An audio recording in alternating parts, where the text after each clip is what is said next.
A millionaire CEO finds his secretary in the wrong bathroom and falls in love immediately.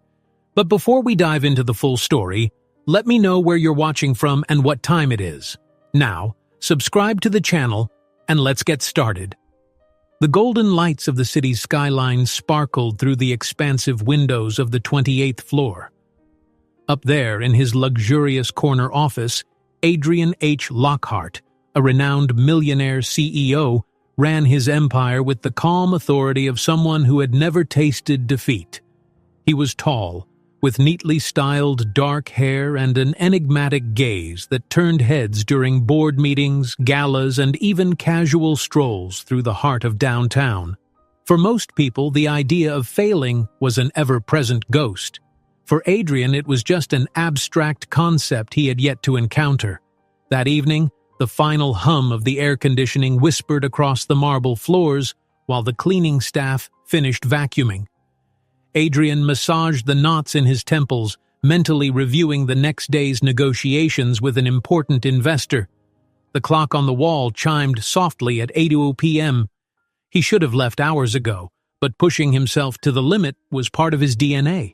Deals this massive, projects that would impact entire industries. He thrived on the adrenaline that came with high-stakes challenges. Outside his office, the entire floor was empty except for the nighttime crew mopping distant corridors. Adrian stretched his legs, deciding to take a short walk around the building's executive wing. Even a figure like him, confident, revered, needed a moment to breathe. The stress of an upcoming merger weighed heavy, and he sensed that stepping away from the desk, if only for a few minutes, could provide fresh clarity. As he navigated through the quiet hallway, he spotted a silhouette moving hurriedly around the corner. The figure paused, uncertain, then darted back. Strange, he thought. Usually no one else but the janitors stayed this late. A beep from one of the cleaning carts came from behind him, but he kept his attention on the faint footsteps. His curiosity piqued, he quickened his stride. His polished Italian loafers made almost no sound on the glossy floor, yet he could still hear the anxious patter of someone else's shoes. He followed the footsteps, rounding the same corner and arriving at a section of the hallway that led to the restrooms. A sign indicated men on the left, women on the right. But the footsteps seemed to have headed directly and somewhat hastily into the men's room. He paused in front of the door, a part of him questioning whether it was wise to intrude. Another part, driven by a sense of chivalry, was concerned that someone, possibly a newcomer or visitor, might have made a mistake. Or maybe it was just an employee in a rush who ended up in the wrong place. He pushed the door open slightly, clearing his throat. "Hello? Is everything all right?" he called softly. There was a muffled yelp from inside. Adrian stepped in, scanning the modern, sleek interior of the restroom. The stalls, fitted with polished steel doors, were mostly closed. The overhead lighting cast a flattering glow, but it couldn't hide the tension in the air. He waited, uncertain, until the middle stall door swung open just a fraction. A young woman emerged, her cheeks burning with embarrassment. She wore a classic pencil skirt, slightly rumpled now, and clutched her small handbag so tightly that her knuckles had turned white. Her dark hair was pulled into a neat bun, although a few strands had come loose. Trembling, she realized the man staring at her was Adrian H. Lockhart himself, the famed CEO whose name was whispered in the halls of corporate power. I'm so sorry," she stammered, flustered. "I'm new. It was late, and I just followed the sign incorrectly. I didn't mean to—" Adrian raised a hand gently, trying to calm her. She was obviously mortified, and the moment had a bizarre comedic spark that he couldn't deny. In his life, he was used to seeing people quake in front of him, but always for business reasons, never because of a simple mix-up in the restroom. "There's no need to apologize," Adrian said, adopting a reassuring tone. "These signs can be confusing at times, especially when you're rushing." He offered a polite smile, stepping back to allow her through. Her name badge, half hidden under her blazer, read Emma Brooks. It clicked in his mind that she was the new secretary from a different floor. The HR department had sent out a company-wide notice about her joining the firm. He vaguely remembered the short email. Emma Brooks has joined as an executive secretary to assist with departmental tasks. He hadn't paid much attention at the time. Now the memory returned with striking clarity. Emma finally mustered the courage to meet his gaze. When their eyes locked, Adrian felt something shift in the air. For a fleeting instant, the hustle of acquisitions, the looming investor calls, and the entire race for success seemed to fade. Her eyes carried a gentle earnestness he hadn't encountered in years. "I'm truly sorry," she repeated, her voice a hushed tremor. "I was on my way out. The ladies' room on this floor was locked for cleaning, so I tried finding another one. I must have not read the sign properly." Adrian could see she was on the verge of panic. He reached for some humor to ease the tension. "Well, as far as trespasses go, this might be the least serious. No harm done." He tried to sound warm, not at all like the imposing CEO whose empire made headlines. "Please don't worry about it. Accidents happen." Emma breathed a shaky sigh of relief. "Thank you, Mr. Lockhart. I really appreciate it. I'll be out of your way now." She ducked her head and dashed out. Adrian remained rooted for a second, listening to the echo of her rapid footsteps fade down the hallway. He stepped back into the corridor himself, feeling unusual. His life, typically a cascade of negotiations and board meetings, rarely included chance encounters like this. The entire situation was trivial, just a moment's confusion. But it lingered in his thoughts. Emma's deep brown eyes, the vulnerability in her voice, the slight flush on her cheeks, everything about her was etched in his mind, as though lit by a spotlight. When he returned to his office, he couldn't shake the sense that he needed to know more about Emma Brooks, if only to make sure she wasn't left humiliated or worried about her position. After all, his corporations thrived on synergy and a supportive culture. He prided himself on ensuring employees felt valued. Normally, he would pass a note to HR to handle such a small matter, but something compelled him to skip the formalities. "Ms. Santos," he called to his longtime personal assistant, who was still tidying up her workspace next door. "Tomorrow, please arrange a meeting with Emma Brooks. She's the new secretary who started last week. I'd like to personally welcome her to the company. Let's fit it into my schedule sometime around lunch." His assistant raised a curious eyebrow. "Certainly, Mr. Lockhart. May I ask if there's any particular reason?" Adrian paused, straightening the stray papers on his desk as if that final detail demanded his attention. "I'd just like to ensure we are properly integrating our new staff. Sometimes they feel adrift when they start. We're supposed to be a team." The explanation felt half true even to himself. But Ms. Santos did not press further.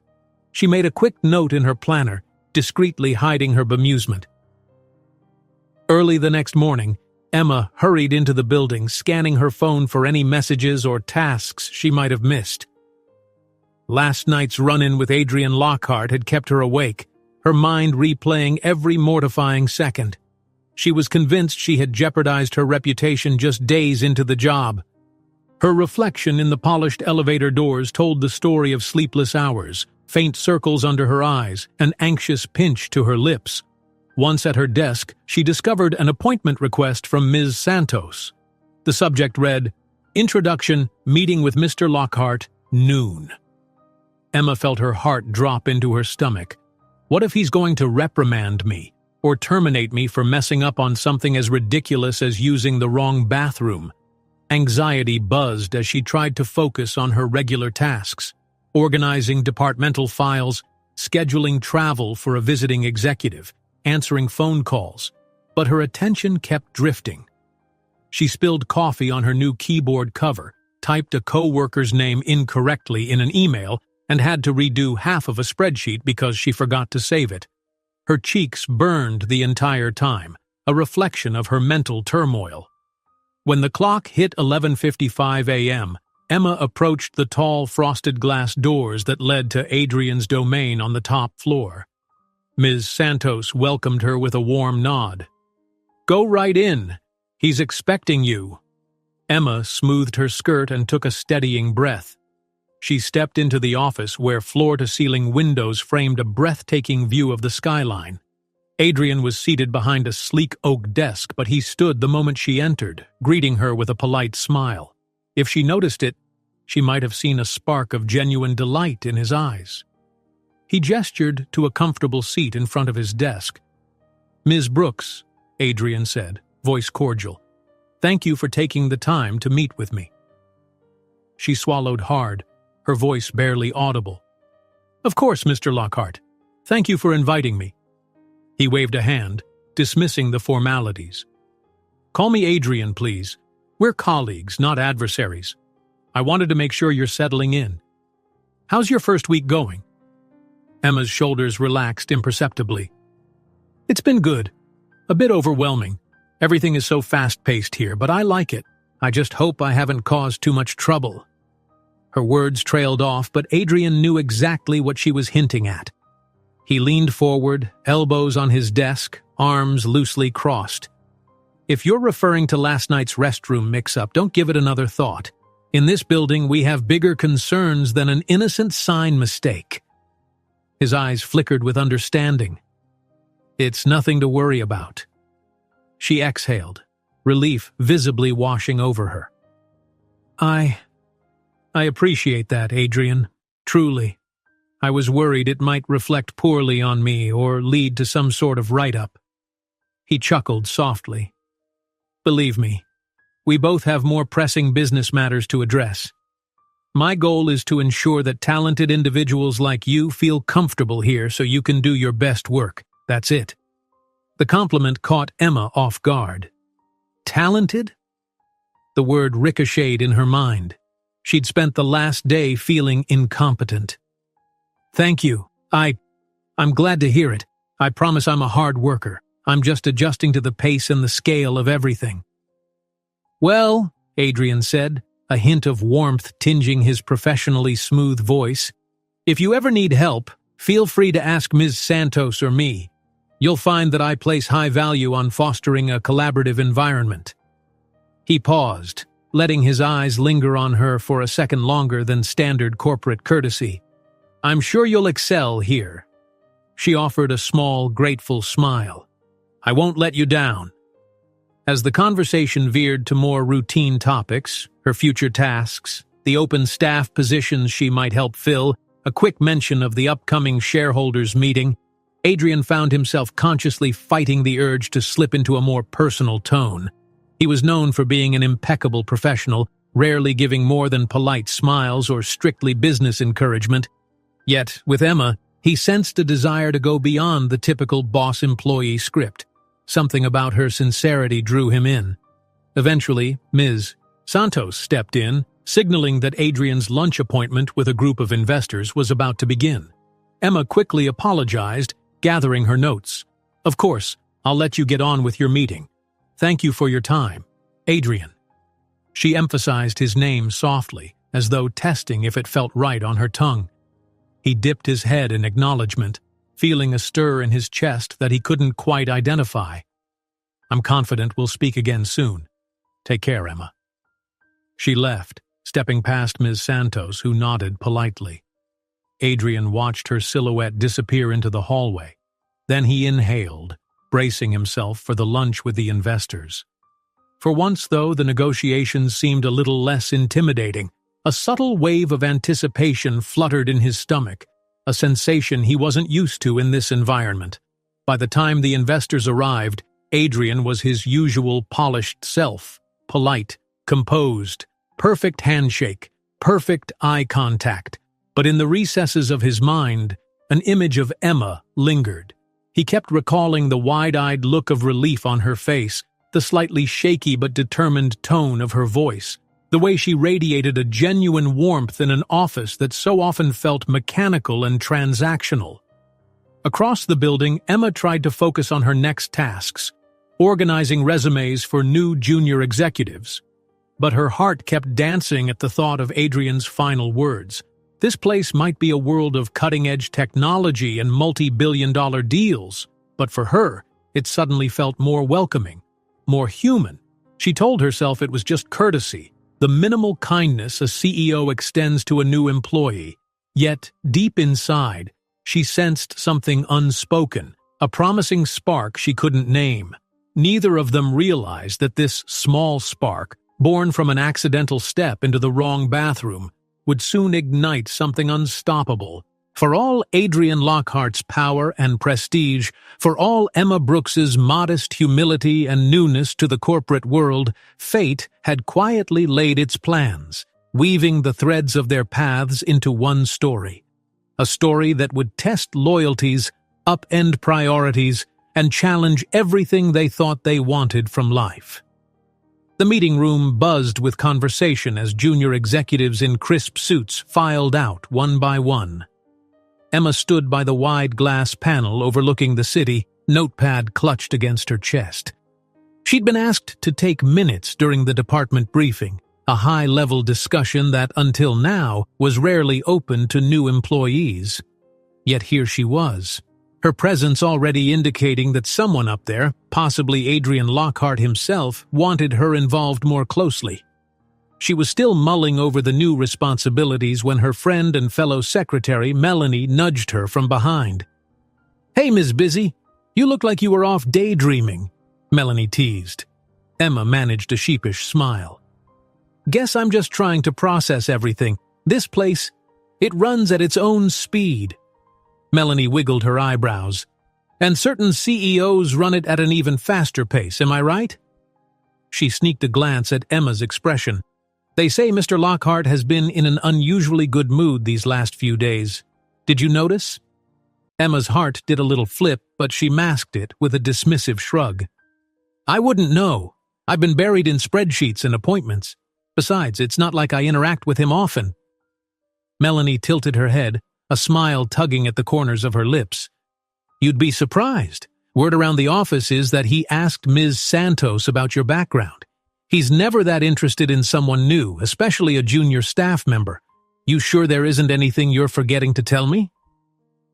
The memory of her mortifying mistake in the men's room flitted through Emma's mind, and heat rose in her cheeks. She opened her mouth to deflect, but a wave of embarrassment locked the words in her throat. "It's nothing," she finally managed. "Just a small blunder. If he did ask about me, he probably wanted to confirm I don't break HR protocols again." She laughed it off, but part of her was curious about Adrian's newfound interest. Melanie gave her a playful jab on the arm. "Don't be coy. Anyway, we're all heading to the cafe downstairs for a coffee run. You coming?" Emma glanced at the clock. Her next appointment was a research session on corporate compliance, a mandatory training. She sighed. "I'd love to, but I have a training in half an hour and I need to compile some documents first." Melanie pouted theatrically. "Fine. I'll bring you a cappuccino. I'll even ask them to make a cute foam heart on top, though that might be more symbolic than practical." Emma's face warmed again, but this time with fondness. "You're the best. Thank you." With that, Melanie bustled out, leaving Emma alone in the empty meeting room. Emma gathered her notes, and as she stacked them neatly, the glass door slid open. She looked up, expecting another colleague. Instead, she found herself face to face with Adrian Lockhart. "Excuse me," he said softly, stepping inside. The overhead lights framed him, highlighting the lines of his tailored gray suit. "I wasn't aware there was still someone in here." Emma straightened. "Oh, Mr. Lockhart. Adrian. I was just finishing up from the department briefing." She held up her notebook. "I'm about to head down to finalize the minutes." A small smile traced his lips. "Mind if I see what the discussion covered? I heard it was about our new marketing strategy for the upcoming quarter." For a moment, Emma tried to recall if anything confidential was mentioned. She found no reason to hesitate. "Sure, it's mostly public within the company. Let me just—" She flipped open the notepad to the relevant pages. He approached, standing close enough that she could catch a faint hint of his cologne, rich and subtle. As he scanned her notes, Emma caught herself hyper-aware of his presence. She could see a reflection of his face in the glossy surface of the table. His expression was thoughtful, eyes flicking from line to line. "Impressive detail," he remarked, looking up. "You summarized each point clearly. This is going to be useful for the entire department. Have you done minute-taking before?" She nodded. "I used to handle it at my previous job, though that was a much smaller firm. No multi-million-dollar marketing campaigns or national expansions there." He shut the notepad gently and returned it to her. "Well, you handle it well. I appreciate thoroughness, especially in these early stages. A single oversight can derail an entire strategy." Emma's posture relaxed. "Thank you. I'll clean them up and forward them." As she turned to leave, Adrian's next words stopped her. "Emma, how are you settling in? Truly, is everything manageable?" The sincerity in his voice caught her off guard. It was a simple question, yet it carried a comforting warmth that made her feel less like a replaceable employee and more like a respected collaborator. She fiddled with the spiral of her notepad. "Honestly, it's been a whirlwind. Everyone's been helpful, but there's a lot to learn. Different departments, so many protocols. Even the building layout can be confusing. I still get lost sometimes." A flicker of amusement crossed his face. "I imagine the bathrooms have become a sore point." "Well," he paused as though reconsidering how to phrase his next thought. "If you need help with orientation, or if the workload ever feels overwhelming, come see me. My door is open." His eyes held hers for a second longer than expected. In that pause, Emma felt a swirl of emotion she couldn't fully name. Gratitude, yes, but also something more electric. She lowered her gaze. "I appreciate that, really." He stepped aside so she could exit first. "Take care of yourself. Don't stay too late unless absolutely necessary." She murmured a thanks and slipped out. By the time she reached the hallway, her heart thudded as if she'd just sprinted a full lap around the office. That evening, Emma's day ended later than anticipated. She was on her way out, laptop bag over her shoulder, scanning her phone for any last-minute emails, when a voice echoed across the polished floor of the lobby. "Emma!" She looked up to see Ms. Santos hurrying over. "I'm sorry to catch you so late," Ms. Santos said apologetically. "But Adrian asked if you could stop by his office in the morning, 8 sharp. He wants to run an idea by you." Emma's brows rose in surprise. "Me? An idea about what?" "I only know that he specifically said, 'Ask Emma if she's willing to consult on a departmental integration matter.'" His words, not mine. Ms. Santos offered an encouraging nod. "He respects your eye for detail, it seems." "I'll be there," Emma replied, swallowing a sudden flare of nerves. The word consult carried a serious ring, implying a deeper trust in her judgment than she was used to. But there was also a flicker of excitement. She tried not to let her mind race too much. "Perfect." Ms. Santos glanced at her watch. "Now hurry home before you miss your bus. See you tomorrow?" Emma thanked her, stepping out into the crisp evening air. The city lights twinkled overhead as she navigated the busy streets. She mulled over what kind of integration matter Adrian might want her perspective on. It felt strange. There were hundreds of more experienced staff he could ask. Why her? She reached her small apartment where the familiar clutter of moving boxes still waited to be unpacked. Dropping her bag on the couch, she sank into a chair, replaying the day's events. Fresh responsibilities, a budding sense of belonging, the memory of Adrian's gaze in the conference room. The swirl of it all was both exhilarating and daunting. Later that night, Emma tried to distract herself by organizing clothes in her closet, but her thoughts drifted again to Adrian. He was not just any CEO, there was a magnetism about him, a purposeful confidence that drew people in, balanced by unexpected kindness. She'd heard rumors about how ruthless he could be in negotiations, but she'd also heard from staffers that he'd once paid out of pocket to rescue an entire project from failing when the budget collapsed. That duality intrigued her. Yet, she reminded herself, she was just a secretary, new to the industry, new to the city. He was a powerful millionaire CEO with the entire corporate world vying for his time and approval. Any illusions of closeness should be checked at the door. She told herself that she was reading too much into a few polite gestures. Even so, she felt the flutter in her chest continue, as if hope insisted on living there. Bright and early, Emma arrived at the top floor at exactly 7:58 a.m., refusing to be late for an 8:02 a.m. invitation.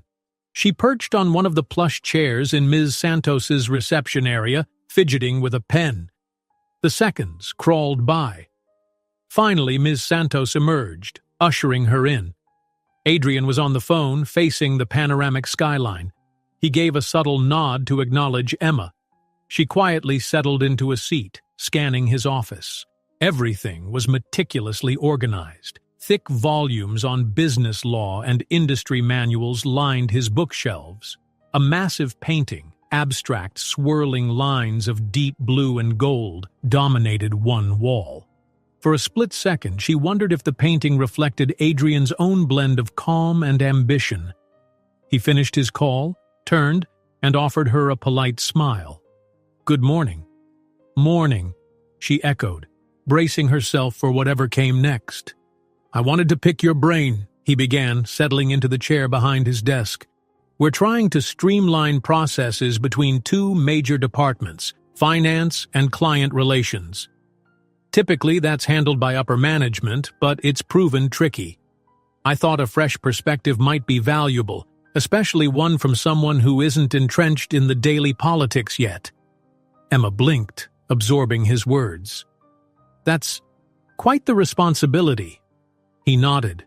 "Yes, but sometimes an outside viewpoint sees things we can't. You're methodical, and you pay attention to detail." He leaned forward, placing his hands flat on the desk. "I'd like your opinion on some internal documents. You can point out inefficiencies in communication or confusion in how tasks are assigned." She didn't know what shocked her more, that he was trusting her with something so significant, or that he genuinely thought she had insight to offer. I'll do my best. Though I can't guarantee I have the experience your team might have." Adrian's expression softened. "Emma, if I needed standard answers, I'd ask standard employees. I'm looking for honest, unfiltered feedback. That's why I came to you." Her pulse fluttered at the directness of his praise. "Of course. Thank you for trusting me with this." He spent the next 20 minutes walking her through overlapping processes, how the finance department requested data from client relations, how approvals got stuck in endless loops.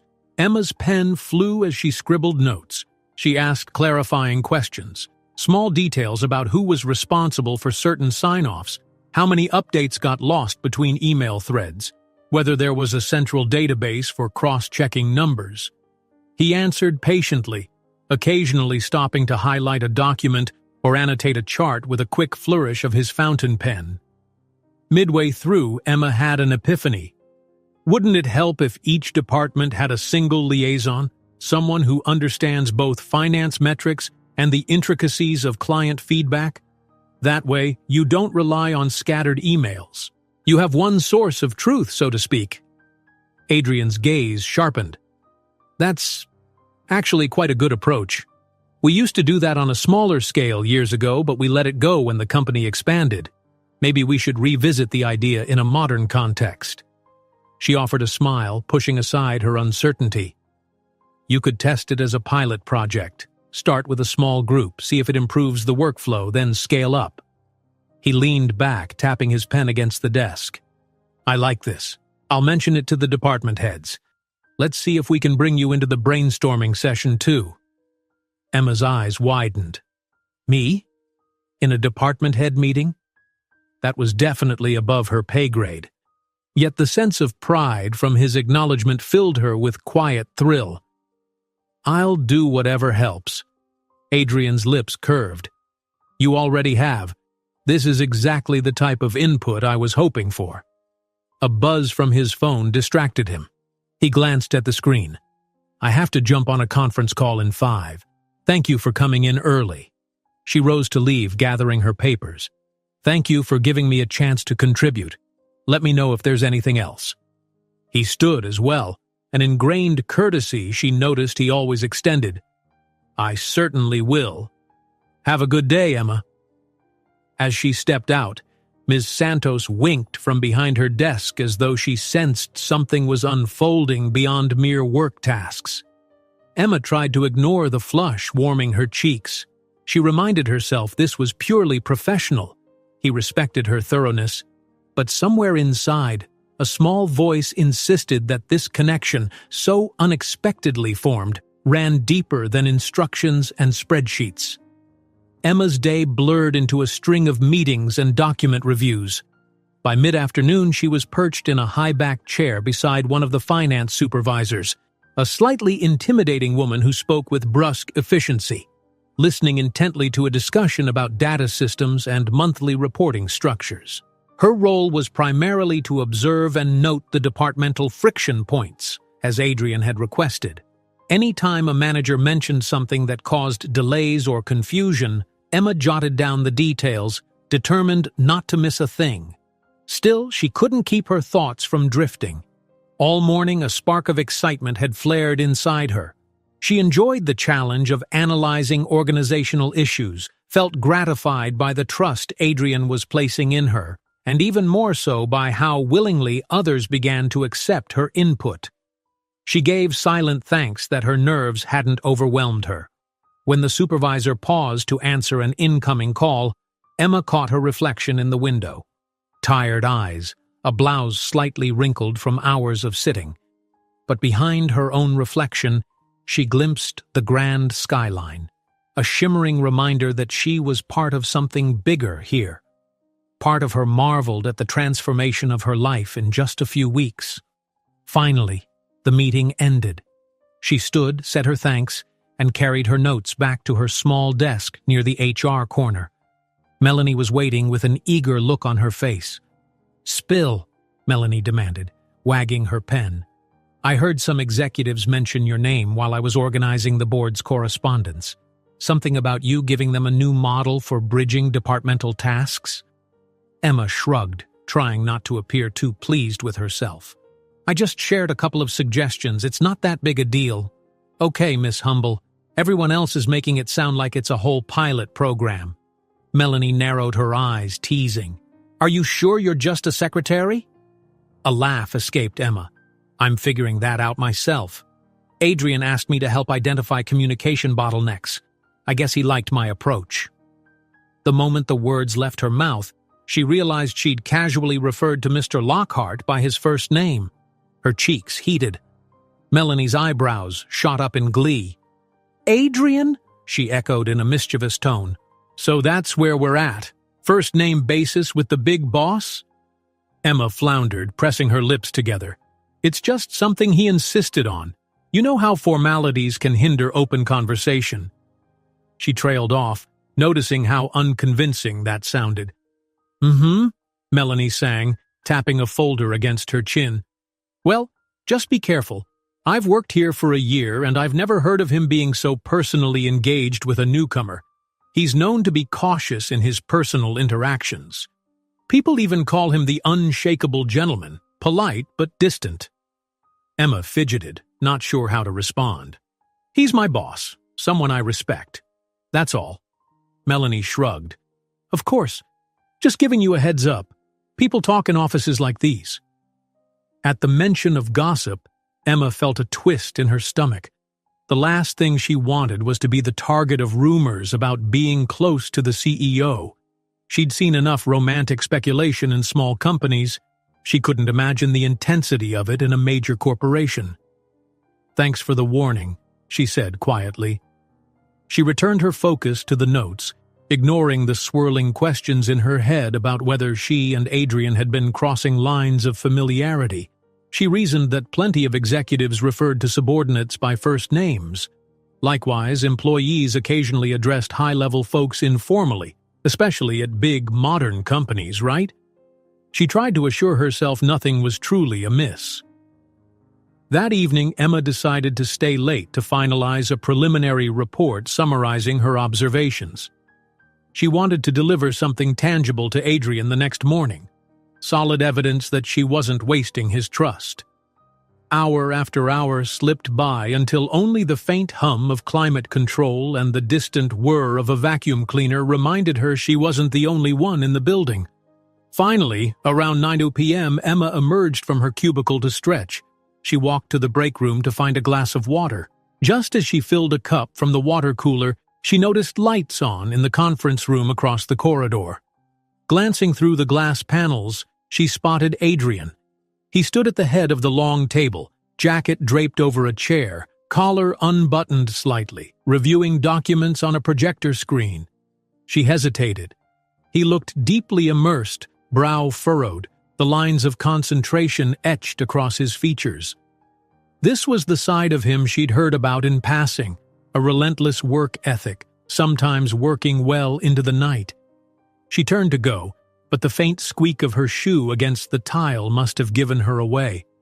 Adrian glanced up, recognized her silhouette, and motioned politely for her to come in.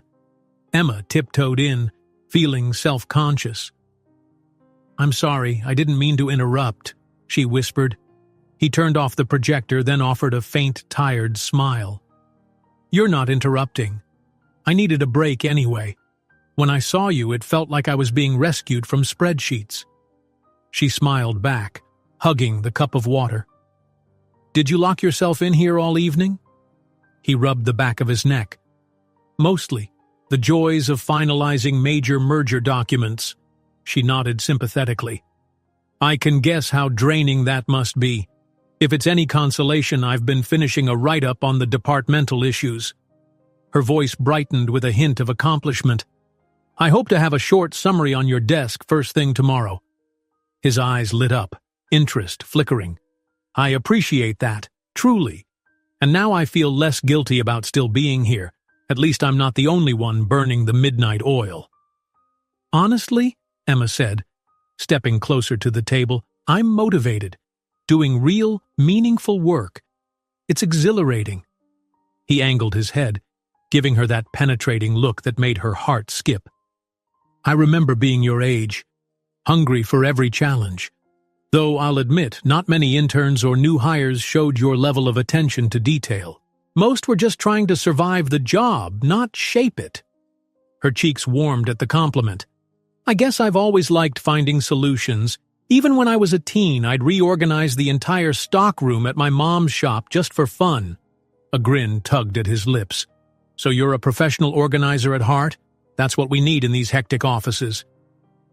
"I suppose," she said, sipping her water. Then an awkward silence fell, and Emma felt a wave of caution. Here they were, alone, late at night in a half-lit conference room. The hum of the overhead lights hovered between them like a fragile barrier. She cleared her throat. "I should probably let you get back to your spreadsheets. It's late." Adrian caught the note of hesitation in her voice. He took a step back from the table, as if carefully respecting an invisible boundary. "Yes, of course. Don't let me keep you. You must be exhausted, too." She forced a small laugh. "I'm used to these hours, believe it or not, but I'll call it a day now." She started heading for the door, then paused, turning back. "Good luck with the merger documents." He nodded, flipping open a folder as if to resume work. "Thank you, Emma. Good night." Stepping out into the hallway, Emma let out a breath she hadn't realized she'd been holding. She couldn't deny that a faint sense of warmth had glowed in her chest during that short conversation. The closeness, the way his expression softened when he saw her, there was an undeniable pull there, unspoken yet potent, and it scared her. A relationship with the CEO was unthinkable. She needed to keep her professional boundaries crystal clear, or at least try to. Over the next few days, Emma's special project analyzing the departmental inefficiencies took center stage. Adrian arranged a small forum, bringing Emma in alongside the department managers. She felt out of place among individuals who boasted decades of corporate experience, but Adrian introduced her with a calm confidence that lent weight to her presence. "I've asked Emma to join us," he began, "because she's been studying our interdepartment processes with a neutral eye. She's found areas we might streamline. Let's walk through her recommendations together." The managers exchanged polite nods, their gazes respectful but curious. Emma proceeded to share her bullet points, showing how certain tasks overlapped or caused repeated back-and-forth queries. After her explanation, the discussion broke out, lively but constructive. Some managers resisted the changes, concerned about staff learning curves, yet others embraced them, pointing out how these ideas could indeed save time. In the midst of it all, Emma noticed Adrian occasionally glancing her way, offering a nod of encouragement. Each time, a little burst of confidence fueled her. By the end, everyone agreed to pilot a system with dedicated liaisons. They'd test it for a month and reconvene. Emma's role would be to monitor progress, gather feedback, and keep the lines of communication open. She left that meeting feeling a mix of exhilaration and disbelief. She was a new secretary, yet she'd just shaped a legitimate corporate pilot program.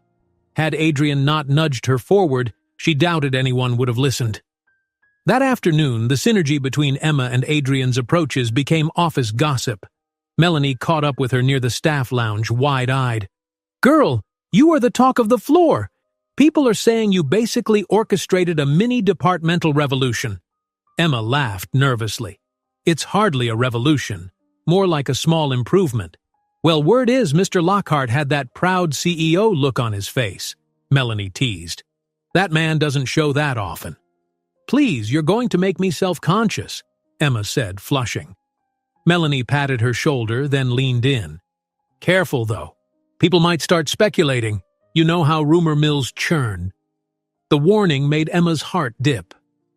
"I know," she murmured. "I don't want unnecessary drama. I'm just doing my job." "Just be prepared," Melanie advised gently. "Office culture can get weird. Jealousies, politics. Some might think you're getting special treatment." Emma braced herself. She'd tasted a hint of that dynamic before, but never on such a large scale. She vowed to stay humble, professional, and transparent about every success, making it clear that her progress came from hard work, not favoritism from Adrian. A few days later, Emma found a discreet note on her desk from Ms. Santos. "Mr. Lockhart asked if you're free for a quick check-in, 4 miles p.m., his office." She arrived promptly. Adrian was reviewing documents behind his desk and gestured for her to sit. "Just wanted to see how you're doing with the pilot's initial rollout," he explained. "I know implementing new systems can be rocky." Emma smoothed her skirt. "It's going relatively well. A few employees are confused about who to report certain issues to, but I've been clarifying. The liaisons themselves are enthusiastic so far." Adrian laced his fingers, eyes focused. "I appreciate your dedication, Emma. It's not every day someone takes on a project of this scope and handles it so gracefully." A gentle thrill coursed through her at the compliment, but she kept her tone even. "Thank you. I'm grateful for the opportunity." He leaned back, a contemplative expression passing over his face. "I realize you never got a proper orientation to the building. How about tomorrow I give you a quick guided walkthrough of each department? You'll get to meet staff face to face. It'll help you manage feedback better." Her breath hitched. The idea of spending an extended period alone with Adrian made her pulse quicken. But logically, it was a sound proposal. "That would be great," she answered, pushing aside the swirl of nerves in her stomach. He nodded, then checked his watch. "Let's plan for mid-morning. I have a board call at 9 but I should be free by 10:30. Sound good?" She mustered a smile. "Perfect." As she got up, their eyes locked for a fraction longer than usual. She was keenly aware of the subtle current between them, unmentioned but undeniably present. Clearing her throat softly, she broke eye contact. "I'll see you then." Adrian rose to walk her out, pressing the glass door open. "Until tomorrow, Emma." Stepping into the corridor, she released a breath she hadn't realized she'd been holding. It was happening again, the quiet sense of closeness that both warmed her and made her wary. She needed to remain professional, she reminded herself firmly. She was a new employee, and he was the head of the entire corporation. Lines must be kept clear, but her heart, thumping in her chest, seemed to suggest that maybe those lines were already blurring. She was stepping into territory she'd never planned to navigate, where admiration and respect had begun to mingle with something deeper, and from the look in Adrian's eyes, she suspected he felt that pull too, whether he intended it or not. The next morning brought a mixture of excitement and unease for Emma. She arrived at work earlier than usual, determined to tidy her inbox and make sure her tasks were in order before the scheduled walkthrough with Adrian. Despite the building's typical morning buzz, her senses felt strangely heightened. Every click of the elevator doors, every phone ringing in the distance seemed more pronounced. By 10:25, she found herself sitting at her desk, double-checking an internal memo. Her thoughts kept drifting to the conversation with Adrian. How would this guided walkthrough actually unfold? How would co-workers perceive her strolling side by side with the CEO, especially after the rumors already swirling? At exactly 10:30, Ms. Santos stepped over. "He's ready for you now?" she said with a pleasant smile. "You two will be taking a route from finance down to public relations, I believe." Emma nodded, quickly gathering a small notepad and pen. "Thank you." She made her way to Adrian's office, heart thudding in her chest. The door was partially open and he stood by a shelf displaying corporate awards, evidence of the company's towering success over the years. His jacket hung neatly on the back of his chair, tie perfectly aligned. If he was under any stress or tension from the morning's board call, he didn't show it. Hearing her footsteps, Adrian turned. "Good morning, Emma," he greeted, offering a polite nod. "Shall we get started?" "Yes," she managed. "I'm all set." He walked out first, holding the door for her, and they headed down the corridor. Though the building was modern and used open-concept designs in many areas, there were still dozens of separate workspaces and sub-departments that Emma had only glimpsed from a distance. Adrian planned to change that today. At first, conversation revolved strictly around business. They visited the finance wing, greeting staff who dealt with cost analysis and budgeting. Adrian asked Emma to note any times employees mentioned duplicated tasks or complicated sign-offs. She wrote everything down diligently, aware of his watchful gaze. Together, they politely navigated each office cluster, picking up quick feedback from managers who looked both curious and impressed that the CEO was taking such a hands-on approach. After about half an hour, they transitioned to a hallway that connected finance to a more creative zone, the marketing team's open-floor environment. Vibrant posters and campaign mock-ups adorned the walls, a stark contrast to the sterile cubicles they'd just left behind. Staff bustled around a large glass board scribbled with colorful diagrams. The smell of coffee lingered near a communal kitchenette, where employees chatted animatedly about upcoming product launches. Adrian introduced Emma to several marketing leads, describing her role in improving interdepartment communication. One of them, a lively woman named Vanessa, greeted Emma with enthusiasm. "So you're the one who proposed the liaison idea," Vanessa exclaimed. "We're super excited about it. We want to know exactly who to talk to for finance matters so we can stop emailing half the building." Emma laughed, flattered, but also slightly self-conscious under Adrian's approving look. "It's a team effort," she said, deflecting the praise. "I'm just helping keep track of the feedback." Vanessa winked. "Well, keep up the good work. You'd be surprised how many creative ideas get lost in the corporate shuffle. If we have a direct line, that's gold." They continued on, weaving past desks where designers and project managers tapped away on sleek computers. Conversations in the air ranged from the color palette for a new ad campaign to market testing for a premium product line. Adrian occasionally paused to greet familiar faces, listening attentively. It was clear that employees admired him, though they visibly straightened when he came near. His presence commanded respect. They reached a quiet corner where a large digital screen displayed ongoing marketing analytics. Adrian gestured at the data with a thoughtful air. "I sometimes like to review these in real time," he told Emma. "It shows how swiftly campaigns are moving, whether we're hitting the targets we set for ourselves." Emma nodded, fascinated. It's amazing to see so many numbers that reflect actual consumer behavior. The speed must be challenging. It is, he agreed. Then his tone warmed. But it's worth it. The moment we see that something resonates with our customers, we can build on it in record time. She took a moment to glance around, noticing that even though they were in a crowd of employees, she felt a sense of shared space with him, as though their conversation formed its own private pocket. They moved on, heading toward the public relations department. The walls there were lined with press releases and framed newspaper articles featuring the company's achievements. Emma caught sight of Adrian's name in almost every article, a repeated thread in headlines about philanthropic efforts and business expansions. However, the hustle in PR was more subdued compared to marketing's bright chaos. People worked in small clusters, carefully drafting statements and replying to media inquiries.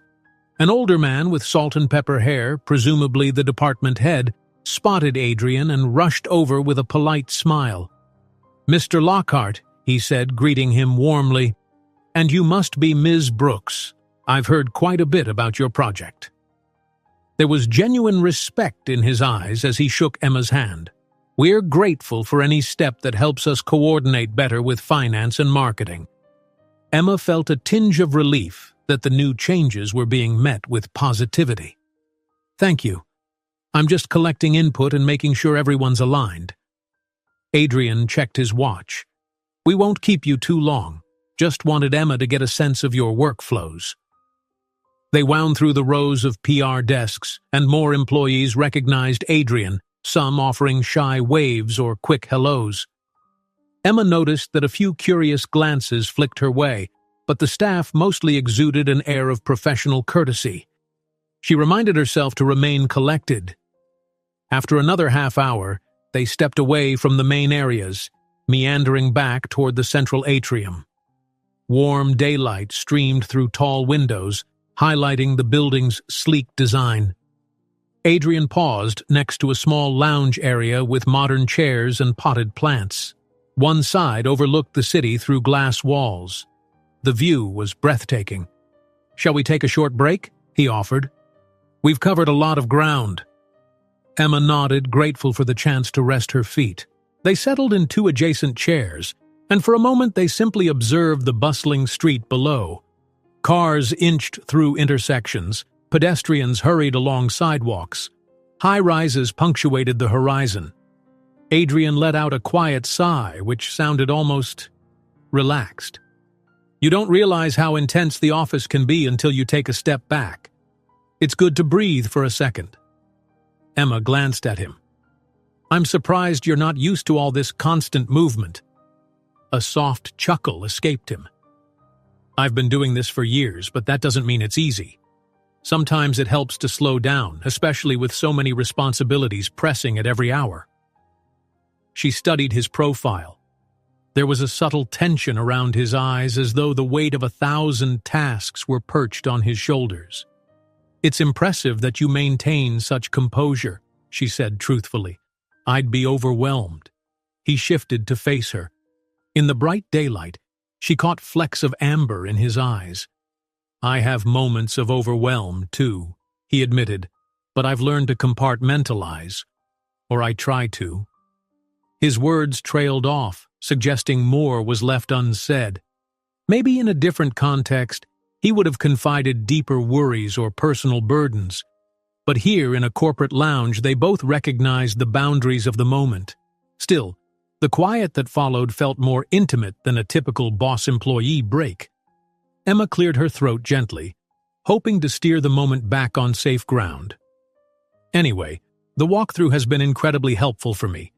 Seeing the departments firsthand gives me a better sense of how they operate." "I'm glad," Adrian said. A small smile lifted the corners of his mouth, though it didn't erase the contemplative lines on his face. "Let's circle back to my office. I want to wrap up with a brief discussion on next steps." She rose and followed him through the spacious atrium back into the corridor that led to the executive suites. As they reached his door, Ms. Santos waved them in, then discreetly closed the door behind them. Adrian's office, with its panoramic windows and understated decor, felt like its own domain high above the city bustle.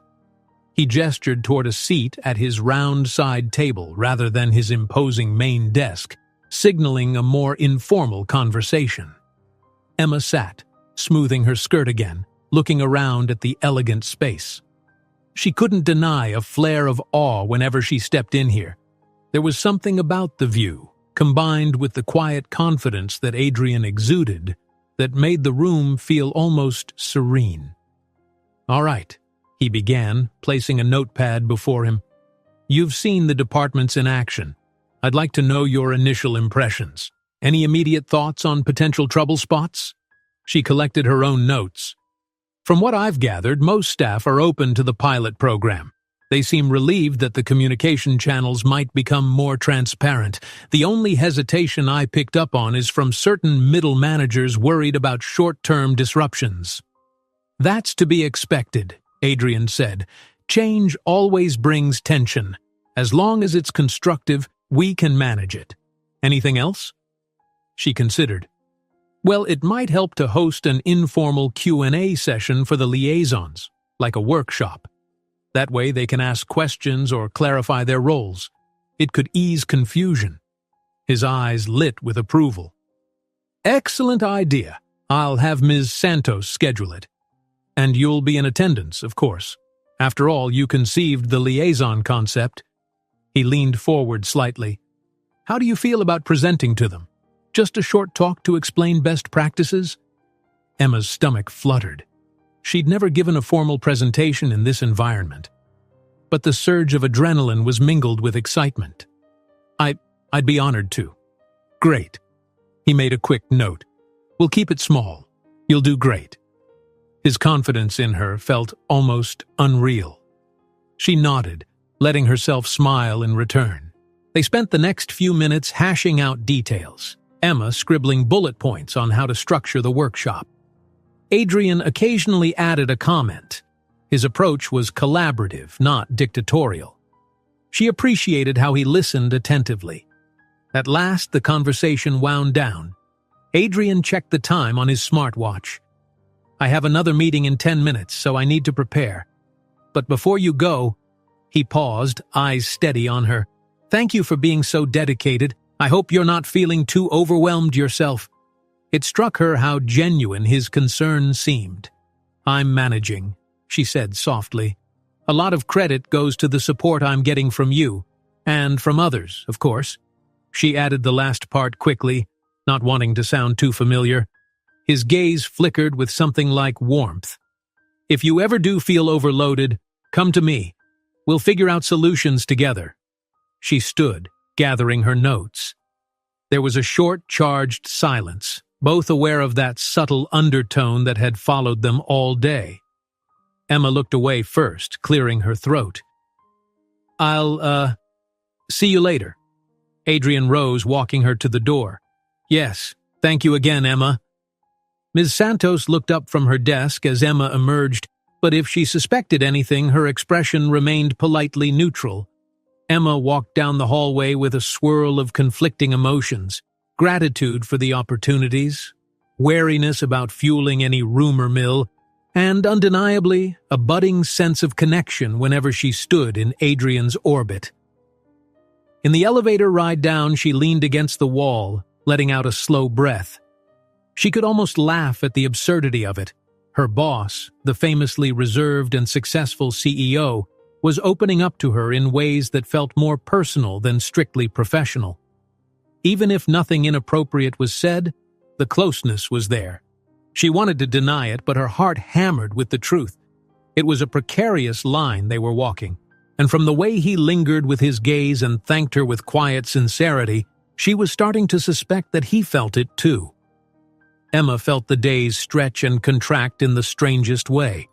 On one hand, her workload doubled as she prepared the pilot program's liaison workshop, organized Q&A sessions, and updated Adrian daily on each department's progress. On the other, time seemed to fly whenever she stood at his side, discussing strategies, giving updates, or exchanging fleeting glances in passing. Their dynamic was respectful, professional on the surface, but a current of energy ran beneath every interaction, tugging at Emma's heart. She tried to maintain her composure by focusing on the tasks at hand. The workshop came together quickly. A small auditorium on the 15th floor was booked, slides were drafted, and invitation emails flew out to the newly appointed liaisons. Adrian insisted Emma take the lead in presenting the concept. While this thrilled her, it also brought jitters. She'd never addressed a room full of managers and senior staff under the watchful eye of the CEO. One late afternoon, Emma sat in a quiet corner of the company library with her laptop balanced on her knees. She was refining her presentation slides, rechecking each point. She'd included bullet lists outlining best practices like clarity in communications, streamlined sign-offs, and the importance of avoiding email overload. Each slide was punctuated by real-life examples gleaned from her departmental walkthroughs. Soft footsteps approached. Melanie appeared between the tall shelves, a coffee cup in hand. "Hey, studious as always," she teased, handing the cup to Emma. "I brought you a mocha. You look like you could use the caffeine." Emma's face lit up. "You have no idea how much I appreciate that. Thank you." She took a grateful sip. The gentle hum of the overhead lights and the faint aroma of old books gave the space a serene, studious vibe. "I'm almost done fine-tuning these slides." Melanie perched on the arm of a nearby chair. "You excited? Tomorrow's the big day, right?" A wave of nerves fluttered in Emma's stomach. "Yeah, I am excited, but also completely terrified." She exhaled slowly. "I've never presented in front of so many people from different departments, not to mention Adrian will be there." Melanie's eyes narrowed playfully. "Speaking of which, any interesting developments with him? The entire building knows he's given you this huge platform. Some folks are envious, some curious." Emma felt heat rise in her cheeks. "He's just trusting me with a project that I helped design, that's all. He's been supportive, but that's part of his job." Melanie smirked. Sure. But I've seen how you brighten up when you talk about him, and I've seen him look at you when you're not watching, like you're more than just another employee." She raised an eyebrow. "Just be cautious." Emma groaned softly. "I know. You've warned me, and I appreciate it. I'm trying to stay grounded. The last thing I want is to jeopardize my position or feed the rumor mill." "Good." Melanie patted her shoulder affectionately. "And I really do hope everything goes well for you, Emma. You deserve success. Just keep your eyes open, and not just for spreadsheets, if you catch my meaning." Rolling her eyes at the gentle teasing, Emma returned to her slides. Melanie slipped out after a few more encouraging words, leaving Emma alone. She spent another hour tweaking the color scheme and verifying that each example was clear. By the time she finished, she was confident that her talk was as polished as she could make it. The next morning, Emma arrived early to set up in the 15th floor auditorium. She tested the projector, flipped through the slides, and made sure the seats were arranged in a semicircle so it felt more like a collaborative workshop than a formal lecture. While she arranged some handouts on a table near the entrance, she felt a small presence at her side. Turning, she found Adrian there, wearing a tailored suit that perfectly matched his calm authority. "Good morning," he said, scanning the room. "Looks like you've got everything in order." Emma straightened her blouse, trying to calm the butterflies in her stomach. "I hope so. I want this to be helpful, not just a bunch of empty slides." He nodded, looking impressed by her thoroughness. "I'm certain it will be valuable. Once everyone arrives, I'll do a quick introduction, then pass the floor to you." He paused, his voice dropping slightly. "You look prepared." She swallowed. "I am. Nervous, but prepared." Adrian gave her a reassuring smile. "Nerves are normal. But remember, you know this material better than anyone. People will sense your passion." He glanced at his watch. "We should start in about 15 minutes. Let's greet everyone as they come in." Staff began to filter through the doors, including the designated liaisons. Some were department veterans, others new hires, and a few mid-level managers. They chatted in low voices, curiosity evident on their faces. Adrian stood by Emma, shaking hands and exchanging pleasantries, while she guided folks to the available seats. More than once, Emma noticed subtle glances cast their way, but she reminded herself this was simply because the CEO rarely co-hosted events like this. At precisely 9:00 a.m., Adrian moved to the front, the room quieting instantly. "Good morning, everyone," he began, voice echoing slightly in the modest auditorium.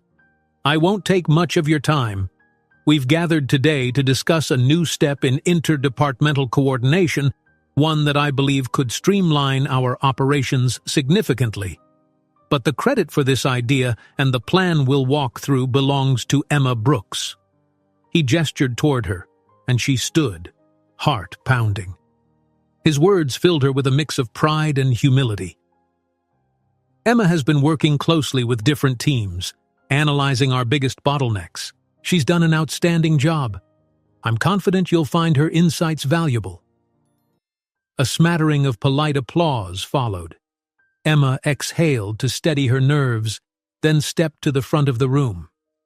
Adrian walked to the side, leaning against a table, arms folded loosely, his watchful presence an unspoken assurance. Clearing her throat, Emma clicked to her first slide. "Good morning, everyone. Thank you for being here. For those I haven't met, I'm Emma Brooks. Over the last couple of weeks, I've been gathering input from finance, marketing, public relations, and other departments. It's clear our biggest challenge isn't lack of skill or resources, it's coordinating tasks between teams that speak different languages." A few nods from the audience encouraged her. The liaison program is designed to fix that by creating a single point of contact for each key process, ensuring we avoid confusion or duplications. She shifted to the next slide, speaking with as much composure as she could muster. To her relief, she saw engaged faces. She explained how each liaison would gather relevant data from their department, confirm it with finance, and funnel it to the right leads in marketing or PR. She then referenced real-life pain points discovered in her research, like the marketing lead who used to email half the finance team for one request, or the PR manager who waited days for a single budget update because no one knew who was responsible for final approval. When she turned to her final slide, she concluded, "I realize it'll take time for everyone to adapt, but the next steps are fairly straightforward. Pick your departmental representative, document your biggest bottlenecks, and share them in a central channel so we can measure improvements. We're scheduling monthly check-ins to refine the process." A hush followed her last words, and Emma felt a tremor of anticipation. Then, one of the more senior managers raised a hand, complimenting her clarity and offering a question on implementation specifics. She answered confidently, referencing the slides and her notes. Another liaison chimed in, describing how excited he was to have one source of truth for data. A wave of conversation spread through the room, seemingly positive. Emma's shoulders eased from tension. People were talking about how to make the system work, not dismissing it. From her peripheral vision, she caught a glimpse of Adrian's approving expression, a small smile of pride. The adrenaline pumping through her veins gave way to a warm glow. As the session wrapped, a handful of employees approached to ask follow-up questions. Emma jotted down their concerns, promising to coordinate with them individually. Adrian moved around the room, shaking hands and thanking everyone for attending. Once the crowd had mostly dispersed, he returned to Emma's side. "That was excellent," he said in a low voice. "Exactly what I was hoping for. Clear, actionable, and you handled the Q&A smoothly." Emma felt relief and gratitude mingling inside her. "I'm just glad they're receptive. The pilot's success hinges on everyone's willingness to engage." "And they will," Adrian replied. "Your presentation gave them a sense of ownership. This is going to make a real impact." A brief silence followed, heavy with a sort of mutual acknowledgement. "Thank you, Emma," he repeated more softly, "for your time, your effort, your intelligence." A flush of warmth spread through her chest at the sincerity in his tone. "It's been an incredible opportunity," she managed. She glanced around the near-empty auditorium, conscious that a few people lingered near the back, chatting quietly. "I should probably tidy up the slides and gather my notes." Adrian placed a light hand on her arm just for a moment, steering her gently aside so they could speak without being overheard. "We can handle the rest. Ms. Santos will coordinate with the AV team. Why don't you take a moment to breathe? You've earned a break." Her pulse fluttered from that small touch, but she nodded. "Sure, I might go find some tea in the lounge." He gave a small, approving smile and let his hand drop. "If you have time later this afternoon, come by my office. I'd like to debrief how this went and see if there's anything else you need." "Okay, I will," she promised. As she stepped away, she noticed the hush of the auditorium and the subtle weight of the glances from the few who remained. She met one co-worker's eyes.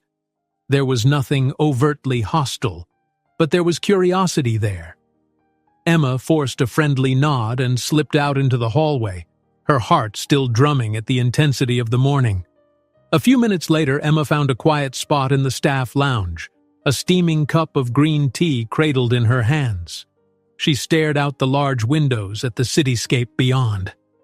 A swirl of emotions coursed through her, pride in what she had achieved, relief that it went well, and that persistent awareness of how Adrian's presence sharpened every moment. She still grappled with the moral lines and the threat of rumors. Yet there was no denying the sense of connection that kept building between them, rooted in respect and a fast deepening warmth. And from the way he spoke to her after the workshop, it was clear that for him, too, something had shifted from mere professional courtesy into far more personal territory. Early the following afternoon, Emma found herself perched at her desk, flipping through a set of newly delivered reports. The workshop had been a triumph, and the pilot program's momentum was already tangible. Department heads now sought her input, emailing questions and suggestions. The volume of her inbox stunned her. Clearly, many teams had yearned for a unified communication channel and found in Emma a sympathetic ear. She typed quickly, responding to inquiries about how best to document project updates. She was so focused, she barely noticed Melanie approaching, a sly grin on her face. "You're popular today," Melanie teased, tapping a knuckle on Emma's desk. Not surprising after how smoothly that workshop went. Emma rubbed her eyes, feeling the strain of the computer screen. "Yeah, well, success comes with a lot of follow-up. I just hope I can handle it without dropping any balls." Melanie leaned in conspiratorially. "Word in the break room is that Mr. Lockhart was quite impressed. Folks are saying you two work in sync, whatever that means." She shot Emma a suggestive look. A ripple of worry passed through Emma. "I don't want to feed any speculation," she said quietly. "Adrian is a great boss, and I'm just someone who had a good idea at the right time." Melanie shrugged. "If people are talking, it's because they see how well the two of you collaborate. I wouldn't panic. Besides, you've done nothing but prove yourself. That's a good thing, right?" Emma exhaled. "I guess so." She flipped open her calendar. "He asked me to drop by his office after lunch to debrief the workshop. I suppose we'll see how he wants to move forward." Melanie gave her a gentle push on the shoulder. "Go get some food first. You'll need the energy." Emma realized she had skipped breakfast and was indeed starving. Taking Melanie's advice, she headed down to the bustling company cafeteria. The space was modern, with sleek tables and a variety of food stations. She joined the queue for a sandwich, occasionally fielding friendly greetings from staff who recognized her. A part of her felt a tinge of self-consciousness. She wasn't used to being in the spotlight. Once she had her lunch, she found a quiet corner by the windows overlooking a landscaped courtyard. While she ate, she scrolled through her phone, letting her mind wander. She replayed the moment Adrian publicly credited her at the workshop's end. There had been unmistakable pride in his voice, something that felt more personal than an ordinary managerial endorsement. She pushed the thought aside, not wanting to overinterpret an act of kindness.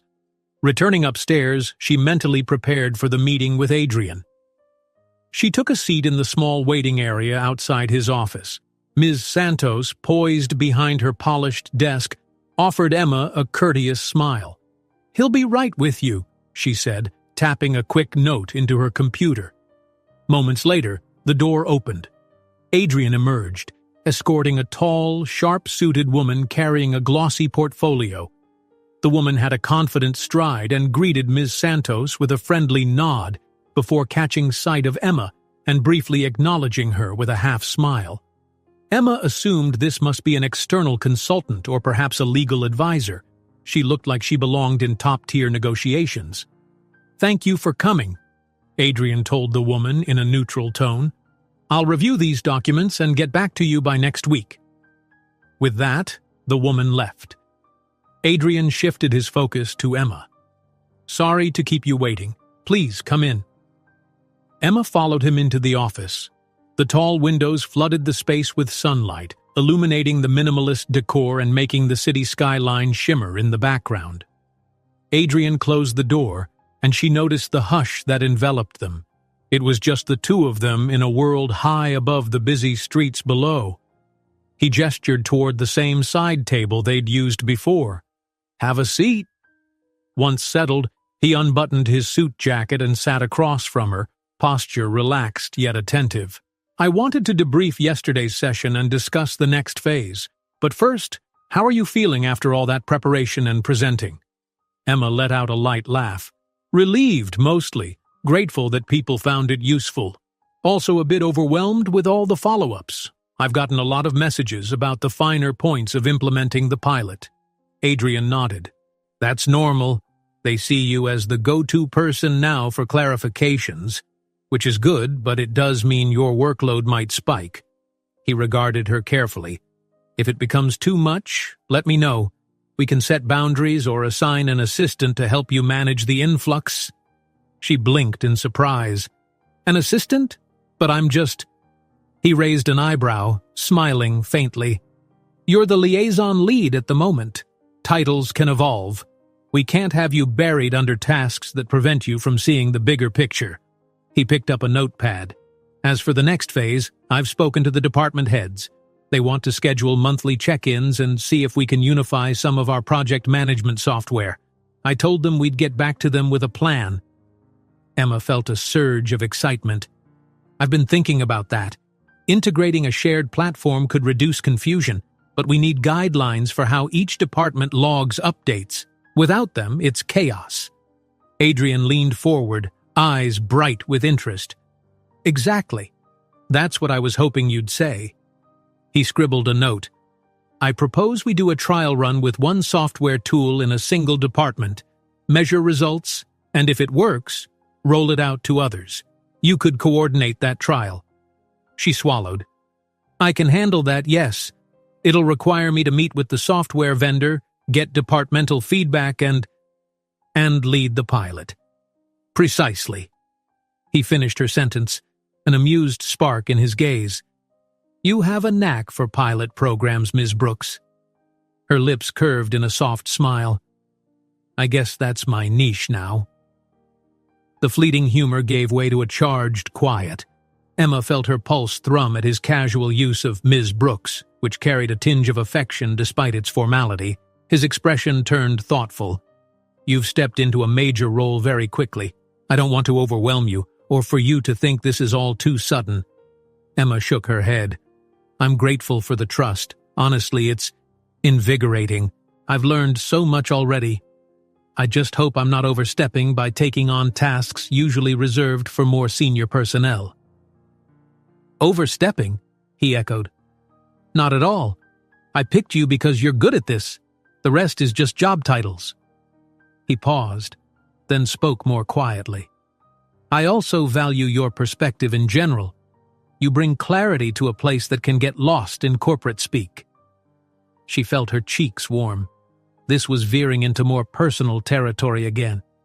Before she could muster a response, he glanced at the clock. "I'm due to meet a board member in 15 minutes, but I wanted to extend an invitation. Would you join me for lunch tomorrow? Not in the cafeteria, somewhere quieter. We can talk about the next steps in a more relaxed setting." Her heart fluttered.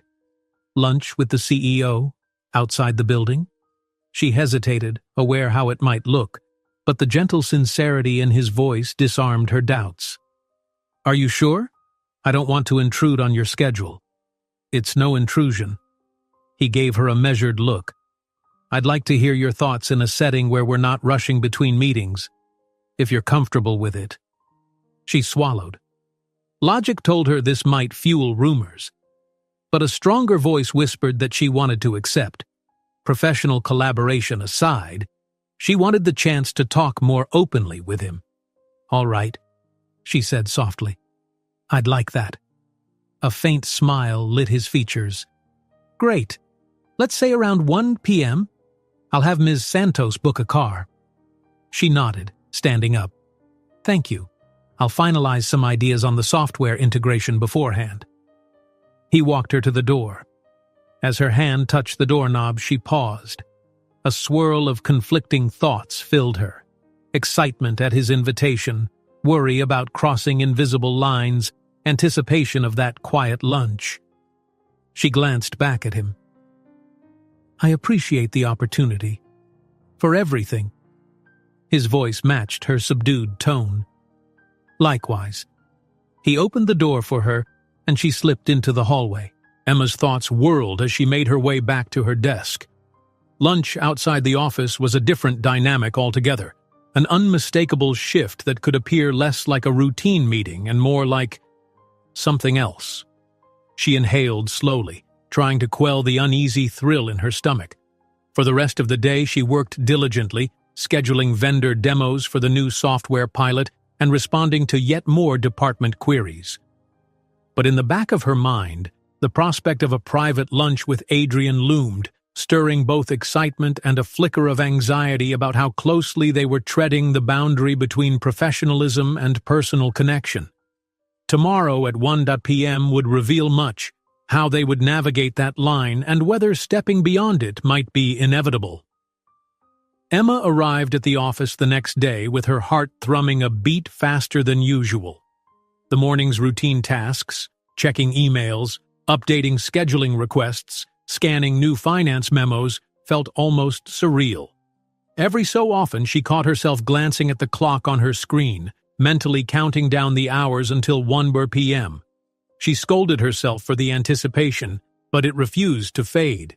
By late morning, she'd finished drafting a short proposal on how to pilot the project management software. She saved the file, double-checked its bullet points, and then forwarded it to Adrian's inbox. A polite, "Looking forward to discussing this with you soon," in the email's body was her only acknowledgement of the lunch waiting on the horizon. Shortly after noon, Melanie meandered over, arms crossed with casual curiosity. "You seem jittery," she observed, half teasing, half concerned. Emma forced a laugh. "I'm just trying to finalize something for Mr. Lockhart before 1 so." Melanie hummed knowingly. "Any particular reason that 1 is special?"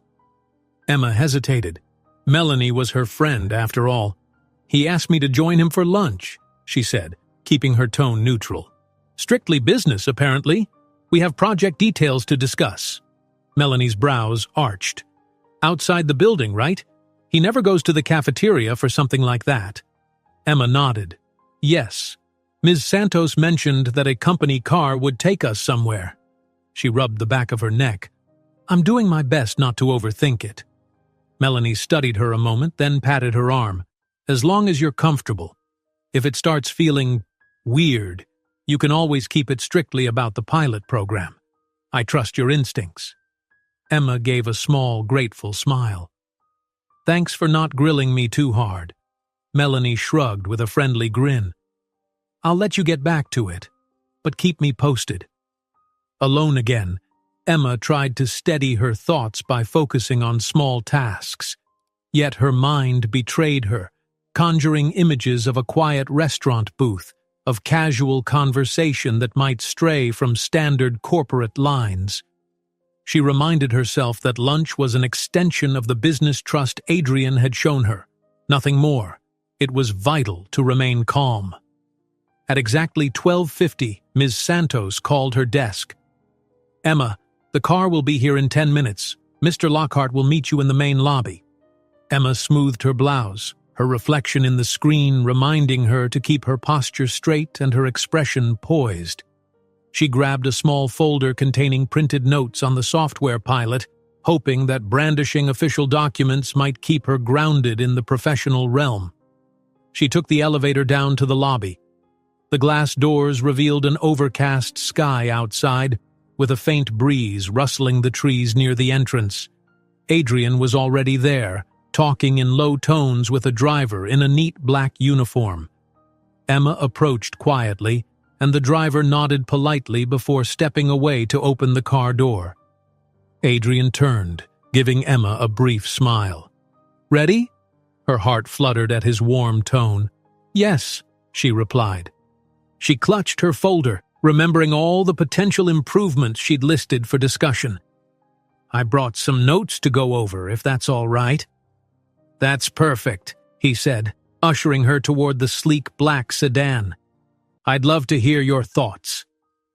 Inside, the car's interior was plush and cool, the tinted windows shielding them from the busy midday traffic. Emma settled into the leather seat, reminding herself to maintain a professional bearing. Adrian sat beside her, not too close, but the enclosed space made her vividly aware of his presence. The driver pulled away from the curb, merging into the city flow. The ride took less than 10 minutes. Emma tried to note the route, a couple of turns through bustling streets, passing modern shops and high-rises. They arrived at an understated building with a clean, minimal sign. She recognized it as one of the city's more exclusive restaurants. Her nerves spiked briefly. Wasn't this place known for power lunches and quiet, private dining rooms favored by executives? They stepped out onto the sidewalk, and Adrian led her in with the assured stride of someone who had been here before. A discreet hostess greeted them. Adrian exchanged a few words, and they were quickly guided toward a corner table near a floor-to-ceiling window that overlooked a small, landscaped courtyard. Soft music played overhead, and the atmosphere felt intimate despite the occasional hum of other patrons engaged in hushed conversations. Emma perched on a comfortable chair, setting her folder on the table. Adrian sat opposite her, and as soon as the hostess left them with menus, he turned his attention to Emma. "I hope this place is okay," he said. "I wanted somewhere where we could talk without interruption." She nodded, trying to steady her breathing.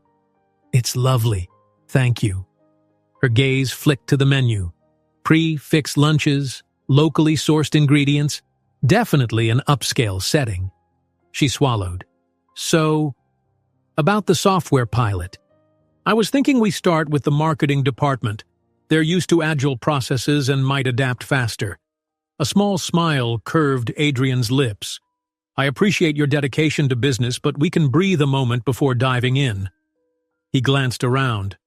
"Let's order something first, then we'll tackle the pilot talk." Emma complied, scanning the menu. She chose a light pasta dish, while Adrian opted for a grilled fish option. After they placed their orders, quiet settled over the table.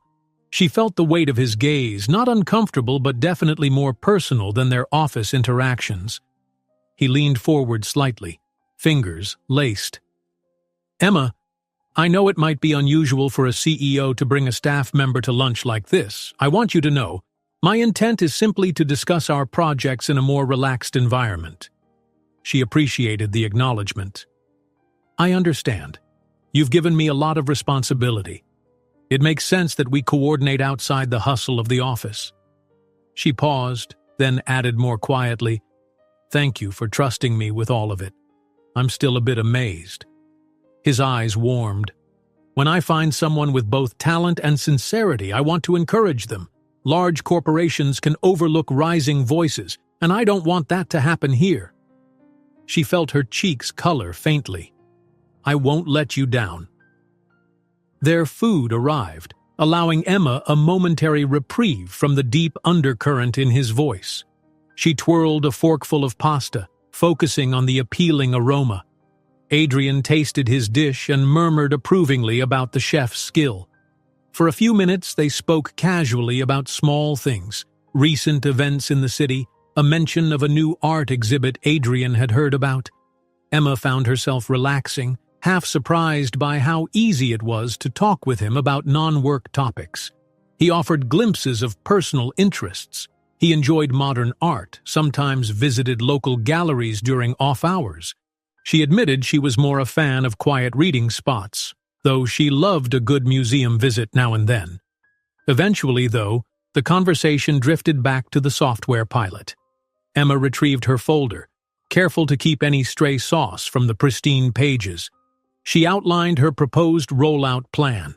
Marketing first, a 2-week trial, daily logs from the designated liaison, then a meeting to review initial data.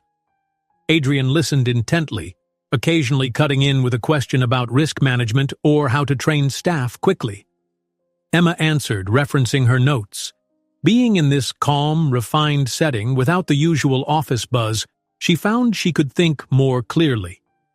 The synergy between them felt effortless. Every time he raised a concern, she had an idea for addressing it. Whenever she introduced a concept, he gave considered feedback. At one point, Adrian chuckled softly. "I have to say, you're a natural at this. You've practically written a mini rollout strategy overnight." She smiled, taking a sip of her water. "I had a lot of reference points from the liaison pilot, and, well, I like problem solving. It's kind of a hobby, I guess." His gaze held admiration. "I can see that. In another life, you might be heading up your own consulting firm." A flutter of self-consciousness brushed her. "I wouldn't go that far. I'm just trying to be helpful." Their plates were cleared away by the discreet server. Emma noticed that there were a handful of other tables occupied, some with individuals dressed in suits, but no one seemed to be paying them particular attention. Still, she was keenly aware of how this scene might look. Adrian Lockhart, high-profile CEO, sharing a quiet, almost intimate lunch with a subordinate. She forced herself not to dwell on it. As coffee was served, Adrian grew thoughtful again. "Emma," he said softly, his voice dipping to a near murmur, "I realize you probably hear a lot of talk in the halls. Gossip, speculation. I don't want this lunch to feed any misunderstandings about my intentions. You have every right to be cautious." Her pulse jumped at his directness. She set her coffee cup down carefully. "People do notice, yes, but I trust that you wouldn't put me in a compromising situation." He looked relieved by her statement, then nodded. "I hope to maintain that trust. I genuinely value your contributions and want you to thrive here." He paused, and there was a flicker in his eyes that felt undeniably personal. "But if ever you sense that line being blurred, if it makes you uneasy, please tell me." Emma took a breath. The moment felt charged, as though they were both acknowledging the quiet magnetism neither had voiced openly. She met his gaze. "I will," she promised, "but so far I feel respected." A tiny, grateful smile curved his mouth. Silence lingered for a beat, and Emma caught the swirl of emotions in his expression. Then he gestured to the coffee cups. "Shall we finish these and head back? I know we both have more on the agenda." She nodded, wrapping both hands around her cup for warmth. The tension relaxed, replaced by a subdued sense of closeness. They sipped their coffee, letting small talk fill the final moments. A new museum piece Adrian planned to see, an anecdote about Emma's old job back in her hometown. Unremarkable topics, yet each exchanged glance felt like shared understanding. When they settled the bill, paid swiftly by Adrian, ignoring her quiet protest, they stepped outside to find the driver already waiting. The sky remained overcast, a gentle wind brushing Emma's hair from her face.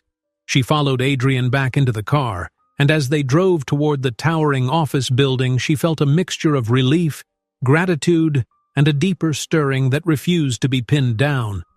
Their conversation had reaffirmed the professional trust between them, yet also hinted at a deeper connection. Emma could almost sense that the ground beneath them was shifting.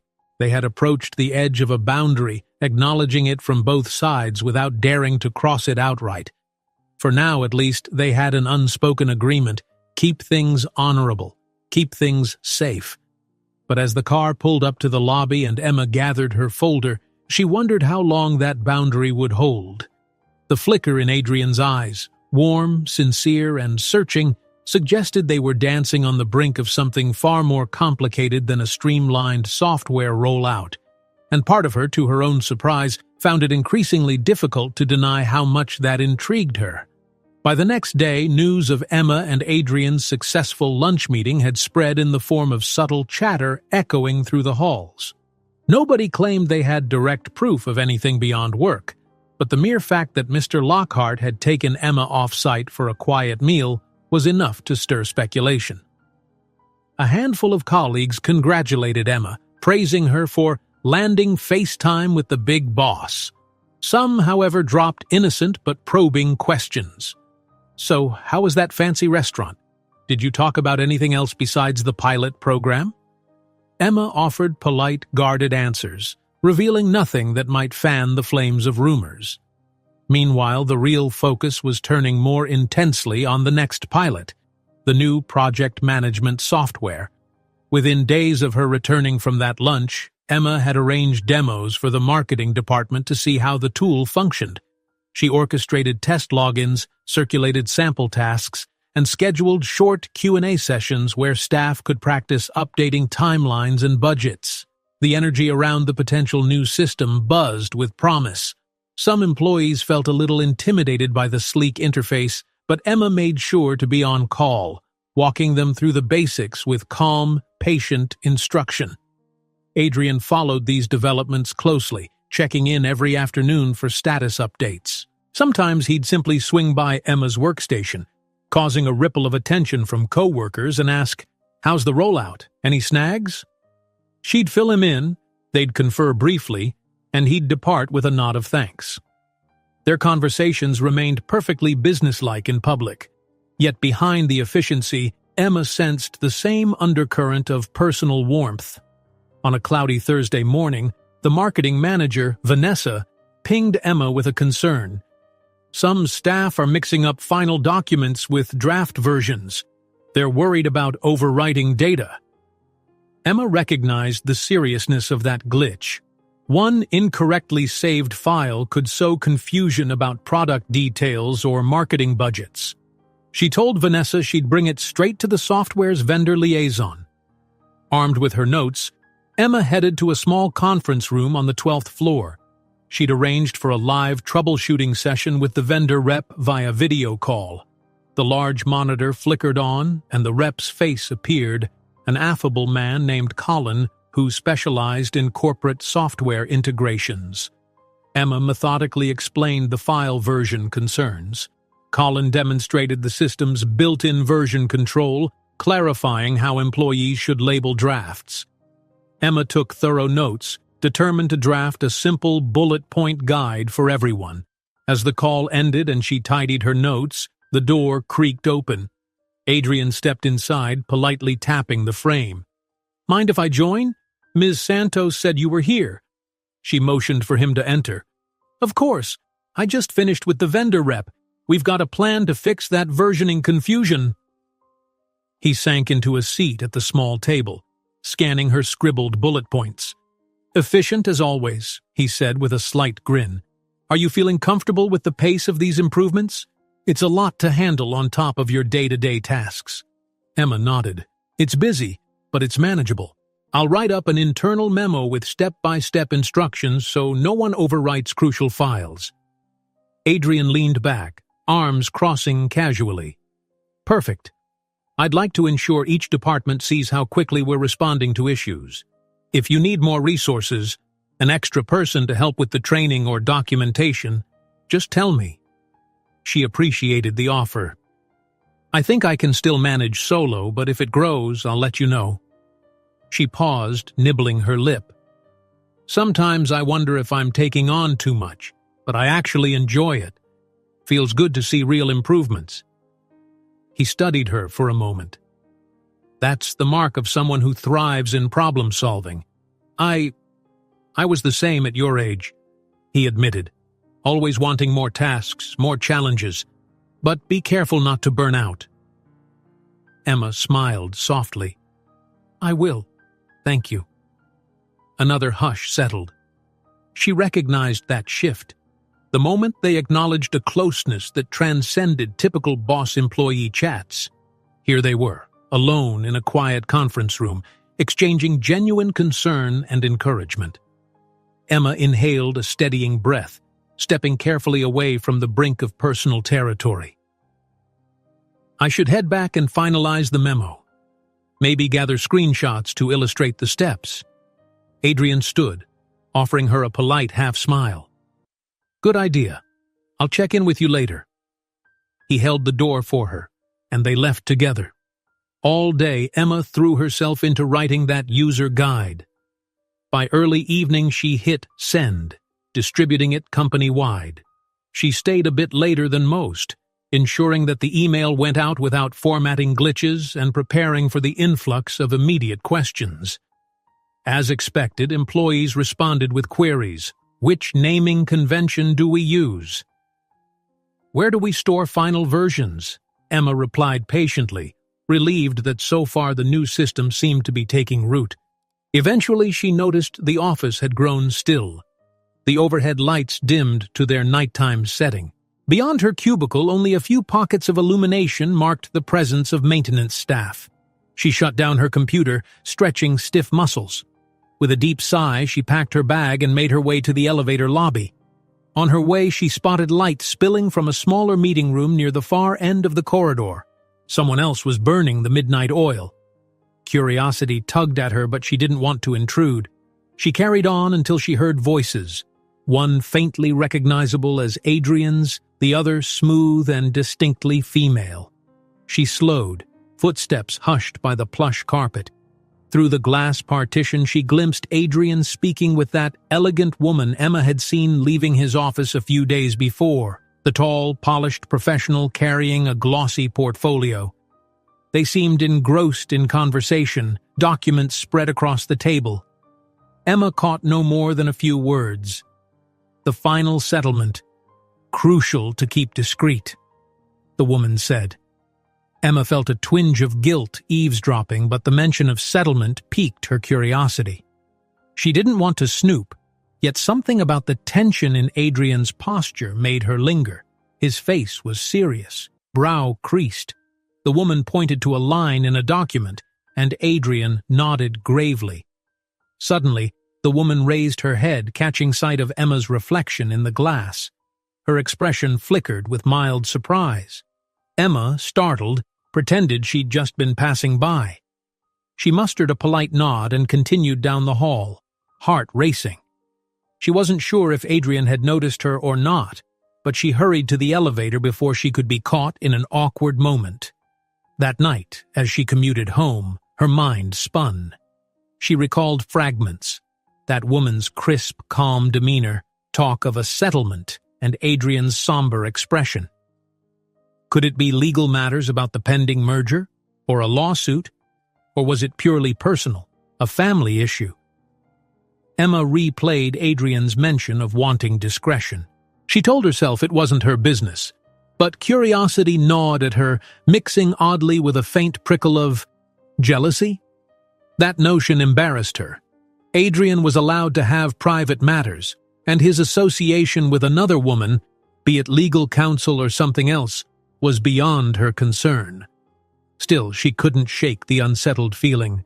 She reminded herself that the boundary between them, however blurred at times, was firmly anchored in professional respect. The next day, if Adrian wished to share any updates, he would. She had no right to pry. The following morning, Emma noticed the hush around Adrian's office was more pronounced. Ms. Santos tapped away on her keyboard, her demeanor as poised as always, but there was a tenseness in her jaw Emma hadn't seen before. Emma asked quietly, "Is Mr. Lockhart in today?" Ms. Santos nodded, leaning in. "He's in a meeting. I believe he has back-to-back appointments until late afternoon. Some of them are confidential." Emma swallowed. "Got it. Well, if he needs me, let me know." She returned to her station, trying to refocus on her tasks. The software pilot needed more data collection from marketing's design sub-team, who were just starting to post real-time updates on ongoing campaigns. She busied herself with verifying that the logs were accurate. Around midday, an unexpected email popped into Emma's inbox from an external address she didn't recognize. The subject line read, "Urgent, inquiry about company leadership." She frowned. Typically, external inquiries went through public relations. Still, she opened it out of caution. The sender introduced themselves as a journalist investigating corporate leadership changes. The tone was politely direct. "We're hearing rumors about new strategies at your company. Any comment on whether these changes are internally driven by a certain special relationship in top management?" Emma's stomach dropped.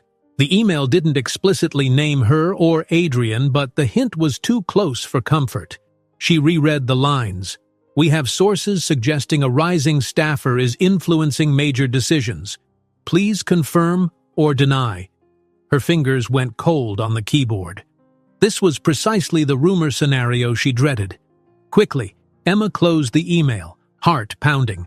She certainly wasn't authorized to speak for the company, nor did she want to respond to speculation. She forwarded the message to PR with a short note. "Unsolicited inquiry. Please advise on how to proceed." Then she shut her laptop, took a moment to breathe, and forced herself to move on. Could a random journalist have caught wind of internal chatter or glimpsed her with Adrian? Minutes later, Emma's phone rang. The display showed an internal extension from PR. "Hi, this is Dana from Public Relations," said a brisk female voice. "We saw your forward. Thanks for alerting us. We'll handle it. If that reporter contacts you directly, politely refer them to us. Do not engage further, please." Emma exhaled, relieved.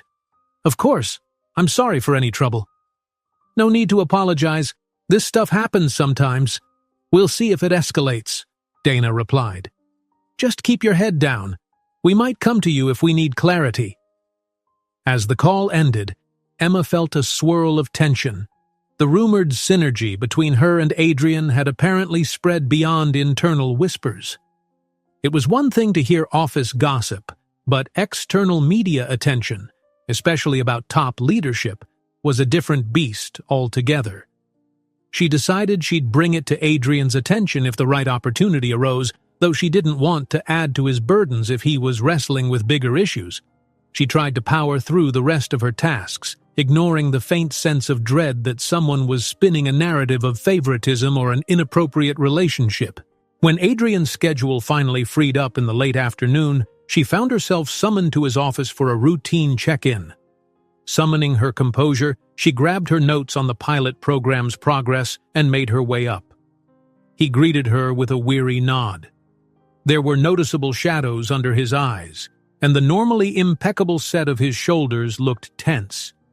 Still, he offered a cordial smile. "Emma, thanks for coming. Let's go over the system updates, shall we?" He gestured for her to sit in the familiar chair by his side table. She slid into the seat, carefully placing her notes. "Of course." She summarized the improvements in version control, staff feedback from the design sub-team, and her plan to start measuring productivity gains next week. Adrian listened, pen tapping a steady rhythm on the table. "Sounds like progress is real. Good. We can use those metrics to justify a broader rollout soon." He sighed, leaning back. "I apologize if I'm not fully present. It's been quite the day." Emma dared a glance at his troubled expression. The memory of seeing him with that mysterious woman last night flickered in her mind. She hesitated.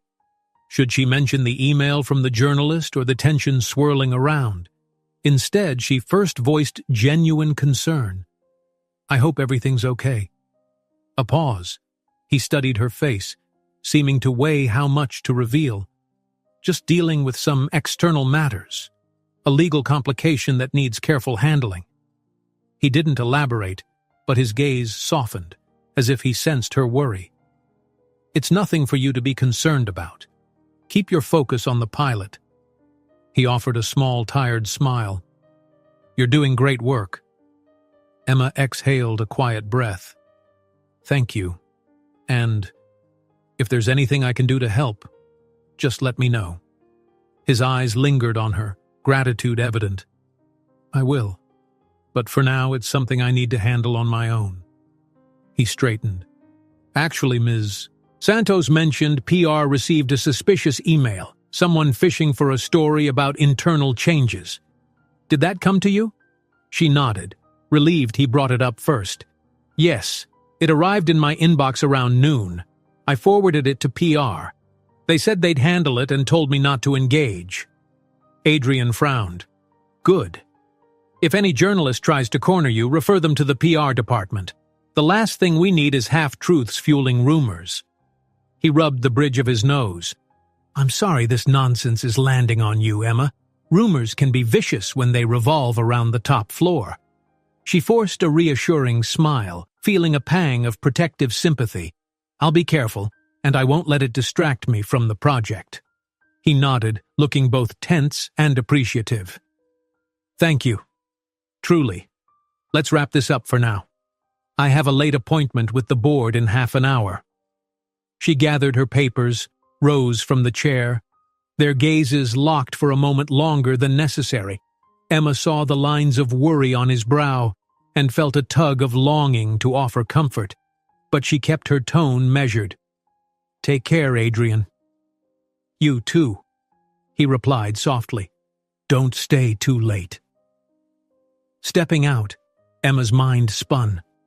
The glimpses of his personal struggles, the external queries about internal changes, and her own role in a newly successful pilot program. It was all colliding. She realized that while she was forging a remarkable path professionally, the swirl of rumors and behind-the-scenes tensions might intensify. And if she and Adrian weren't careful, they could find themselves at the center of a much larger storm. Emma returned to her desk, finishing off the day's tasks with a sense of cautious resolve. She would hold on to her professionalism and do her job well. Nothing else could be more important right now. But she couldn't deny the complicated stir of emotions she felt for her CEO, or the protective concern welling inside her. Treading that delicate line between corporate success and personal entanglement was about to get even more challenging. The next few days turned into a whirlwind for Emma. The project management software pilot roared forward with renewed energy. Departments outside marketing were already asking when they could join. Emma found herself fielding emails from sales, customer service, and even manufacturing leads in far-off branch offices. Although the busy pace energized her, she also felt the rising pressure. It was one thing to coordinate a pilot for one department. Expanding it meant more training sessions, more Q&A, and more opportunities for things to go wrong. Adrian checked in periodically, but he seemed perpetually preoccupied. A few times, Emma glimpsed him striding through the corridors with that same mysterious woman, tall, poised, portfolio in hand. Their expressions were serious, voices low and urgent. Neither one smiled. The pair often retreated into locked conference rooms for extended meetings that blocked off entire chunks of Adrian's schedule. When Emma tried to discreetly ask Ms. Santos if everything was all right, the assistant's expression grew guarded. "Mr. Lockhart is dealing with some complex business matters," Ms. Santos told her in a gently polite tone. "Don't worry about it. He's perfectly capable of handling it." But the assistant's eyes hinted at deeper worries she kept to herself. Emma forced her curiosity to the sidelines. She had enough on her plate ensuring that marketing's final presentations were properly logged in the new system without messing up version controls again. Her user guide was pinned to many cubicles now, staff sometimes jokingly calling it their Brooks Bible. Emma blushed whenever she heard that, but also felt a quiet pride at how integral her suggestions had become. Late one Tuesday afternoon, Emma was gathering data from the pilot to present a small progress report. She'd come up with a simple metric: how many hours each team saved by eliminating repetitive email threads. The numbers were promising. She planned to show Adrian the time savings so they could decide if the next department could start adopting the software in full. But Adrian was nowhere to be found. Ms. Santos said he was out of the office for a lunch meeting, but Emma noticed it stretched on and on. By 3 p.m., he still hadn't returned. The minutes ticked by and tension began to mount inside her. She knew rationally that CEOs often had unpredictable schedules. However, the memory of that journalist's email and the cryptic settlement talk haunted her thoughts. Around 4 p.m., a ping sounded on Emma's phone. A text from an unknown number. Heard your name come up in conversation around special counsel. Stay alert. Rumors can get nasty fast. Her heart kicked in her chest. She stared at the message, knuckles whitening around her phone. The word special counsel reminded her of the polished woman who always carried a portfolio. Had she let slip that Emma was somehow involved in Adrian's internal changes?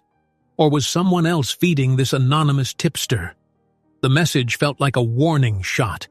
She immediately blocked the number, refusing to engage. Her chest still tightened at the reminder that prying eyes were everywhere. By 5 p.m., Adrian still hadn't appeared. Emma decided to finalize the progress report anyway and then head home. Just as she was about to log off, Ms. Santos hurried over. "Emma, Mr. Lockhart just called," she said, voice hushed. "He's asking if you're still here. He'd like to see you in his office in 10 minutes. Emma frowned, checking the time. Most employees were gone by now. "He's back?" Ms. Santos nodded briskly. "Yes, arrived just now. Please don't mention this to anyone else. He said it's urgent." A ripple of apprehension flooded Emma. She saved her files, grabbed her notes, and headed to the top floor. The hallway was dimly lit, the after-hours hush amplifying each of her footsteps.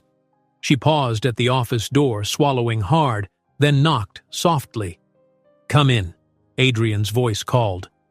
She opened the door to find him standing by the window, jacket off, tie loosened. The city lights glowed behind him, an urban sunset fading in the sky. His silhouette looked tense, hands in his pockets. Emma immediately sensed the gravity of his mood. "You wanted to see me?" she asked gently, stepping inside. He turned, exhaustion etched in the lines around his eyes. "Yes. Thank you for coming." He motioned for her to sit, but this time not at the side table. Instead, he indicated the small couch near the far wall, away from the formal desk. This shift startled Emma. It felt more personal, more like a private conversation than a typical briefing. She settled onto the couch, notes in hand. Adrian remained standing for a moment, silent, as though wrestling with how to begin. Finally, he joined her, leaving a small space between them. He exhaled, and she caught the faintest tremor in his posture. "I'm sorry if I pulled you away from finishing your day," he said. "Things have been complicated on my end." Emma set her notes on her lap. "I understand. I hope everything's all right," she managed, careful not to pry too openly. "I've noticed the company is buzzing about some changes or legal matters." A flicker of surprise crossed his face, then a rueful twist of his lips. "News travels fast in a place like this." He ran a hand through his hair, looking far from the polished CEO persona. "The short version is that we're facing a potential lawsuit over the last merger. There were allegations from a former partner that certain terms weren't met, and they're demanding a settlement. That's why you've seen me meeting with special counsel so often." Emma's stomach tensed, recalling the glimpses of him with that tall woman in corridors and late-night conference rooms. "I'm sorry," she said earnestly. "That must be really stressful?" He nodded. "It is. This could affect the company's reputation if it goes public. I've been trying to resolve it quietly, and Apparently, a few journalists got wind of it. They're sniffing around everything, including my personal relationships, looking for scandal. That's probably why you received that suspicious email." Emma's thoughts flashed to the cryptic text message on her phone earlier. She shivered at how easily her name could be dragged into a corporate legal battle. "I don't want to make trouble for you," she said, voice quiet. He leaned closer, not touching her but close enough that she could feel the warmth of his presence. "You're not making trouble," he murmured firmly. "No matter what rumors swirl, you've done nothing wrong. All you did was excel at your job. If anyone suggests otherwise, they're either misguided or malicious." Relief coursed through her, though concern still lingered. "If this gets nasty," she asked softly, "could it threaten the pilot program or our departmental changes?" Adrian shook his head. "I won't let it. The pilot is separate from the merger issues. But I worry the negative press might overshadow our progress." He paused, gaze drifting to the window. "Also, I worry about you. If these rumors link your name to mine, you could face undue scrutiny or harassment. It's not fair."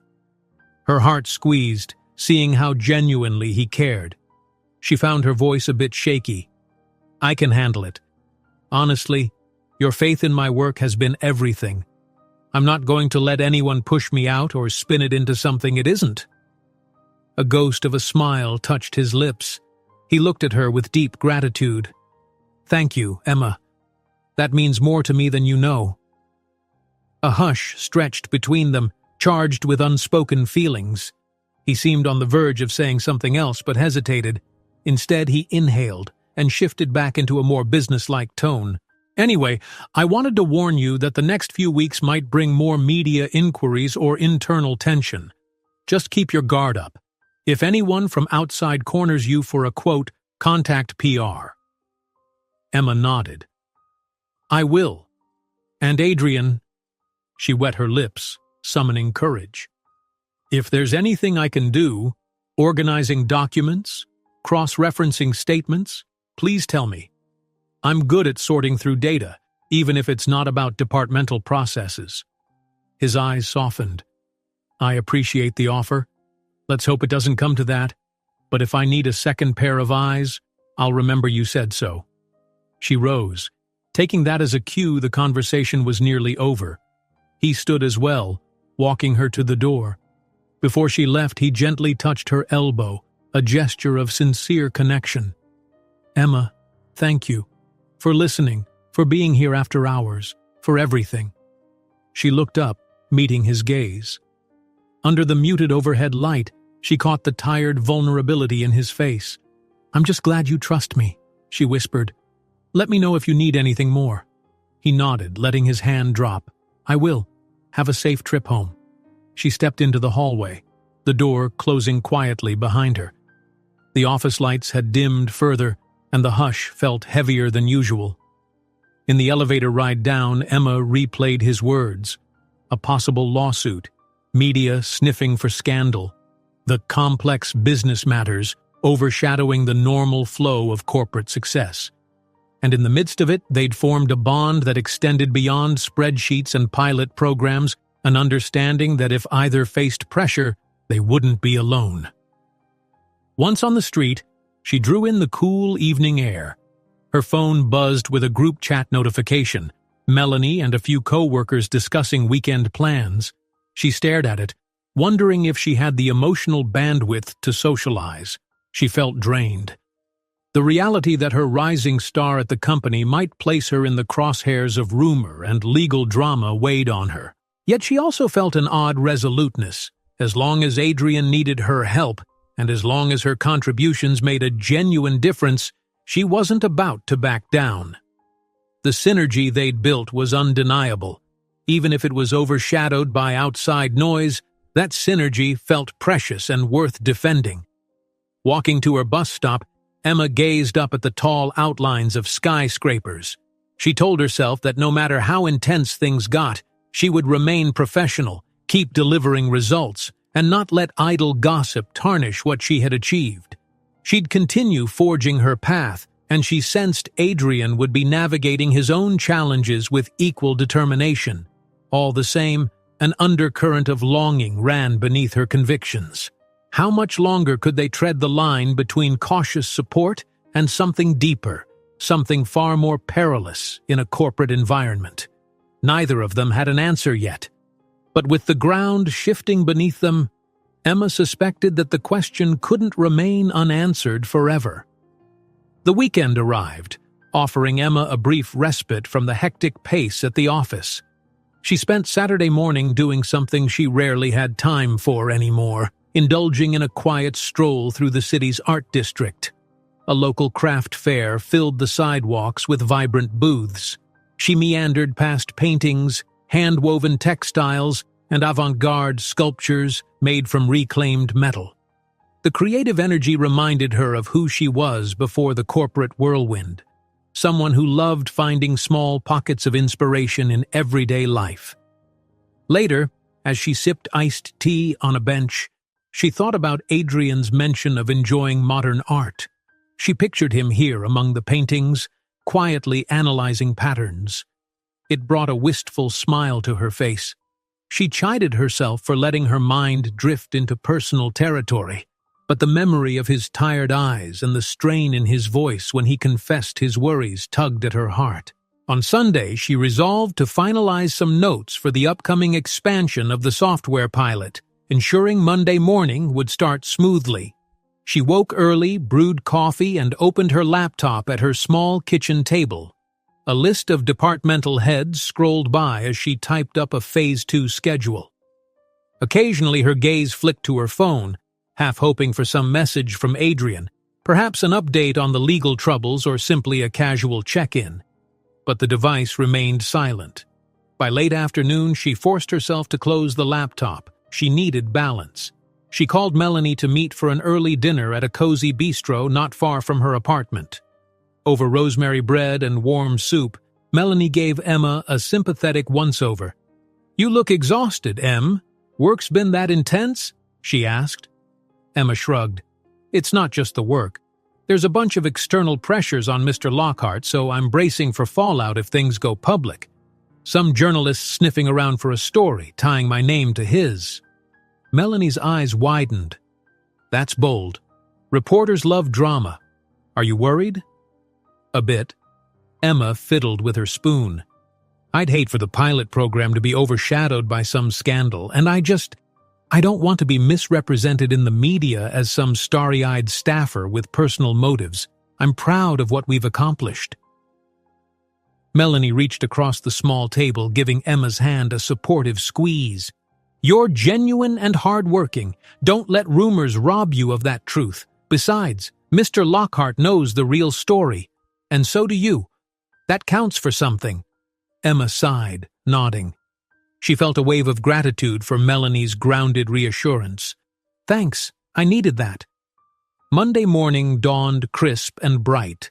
Emma arrived at the office armed with her fresh Phase 2 plan. She breezed through her emails, handling new sign-up requests from 2 more departments eager to adopt the pilot software. After a quick meeting with marketing to resolve a file-sharing glitch, she headed toward Adrian's office to deliver a concise progress report. She wanted to show him that despite the looming legal tension, things were moving smoothly on her end. Ms. Santos greeted her with a subdued smile. "He's in there, but he might be on a call. Let me check." A minute later, the door swung open. Adrian stood there, brow creased. The tall woman, his special counsel, exited the office, portfolio clutched to her side. She offered Emma a polite but guarded nod, then continued down the hallway. Adrian met Emma's gaze with a weary flicker of a smile. "Morning," he said. "Come in." She stepped inside, noticing how dim the office felt despite the sunlight outside. Adrian closed the door, gesturing for her to join him near the windows. He leaned against the sill, arms crossed. "How was your weekend?" Emma's heart skipped at the personal question. "Peaceful, mostly. Got some rest, saw a bit of the craft fair downtown." His lips quirked faintly, as if imagining her amid the colorful stalls. Sounds nice. Wish I'd had that kind of weekend. She noted the shadows under his eyes again. Things still rough? He inhaled, gaze drifting over the skyline. Yes. The settlement discussions have stalled. The other side wants a public hearing to push for a bigger payout. My counsel's trying to negotiate, but he exhaled heavily. It's messy. Emma's chest clenched at the stress he radiated. I'm sorry, that must be draining. Is there anything I can do? He shook his head gently. You're doing enough. The best help is keeping the company's positive momentum. Show the world we're not crumbling under pressure. Emma held up a small binder of neatly printed pages. Speaking of momentum, I wanted to hand you this. Phase 2 plan. We can potentially bring in 2 more departments next week if marketing's metrics remain strong. Adrian accepted the binder, flipping through pages. She saw relief glimmer in his eyes, as if grateful for something tangible and hopeful to focus on. This is perfect, he murmured. You've laid it out clearly, timelines, training schedules, metrics. She nodded. It'll require more training sessions, but I have volunteers, and I can handle at least 2 sessions a week. He lifted his gaze to hers. Emma, I hope you know how much of an impact you've made here. Regardless of any external noise, this initiative is a game changer for us. Her pulse gave a traitorous thump. She mustered a calm smile. I'm grateful you believed in me. A few months ago, I was just a new secretary trying not to get lost. Adrian's expression softened. And now you're shaping the way multiple departments collaborate. I'm proud of you. The intensity in his voice made her blush. It also fanned the quiet yearning she tried so hard to bury. She lowered her gaze, clinging to professionalism. Thank you, she whispered. He set the binder on his desk, then cleared his throat, returning to a practical tone. Let's schedule a briefing with the department heads for Wednesday. We'll show them the next steps. Yes, sir, she said, aiming for a light, playful emphasis on sir to ease the tension. It worked. He huffed a small laugh. Before they could continue, Ms. Santos buzzed in. Mr. Lockhart, your next meeting is on standby. Adrian nodded, pressing the intercom. Thank you. Give me a minute. He then turned back to Emma, his face reluctantly shifting to executive mode. I'm sorry. I have to jump on a financial review call. She understood. No worries. I'll finalize those training materials. We can catch up later if needed. He escorted her to the door, a polite distance in his stance. I appreciate you, Emma, he said quietly as she stepped out. More than I can say right now. The soft admission lingered in her mind, buoying her through the rest of the morning.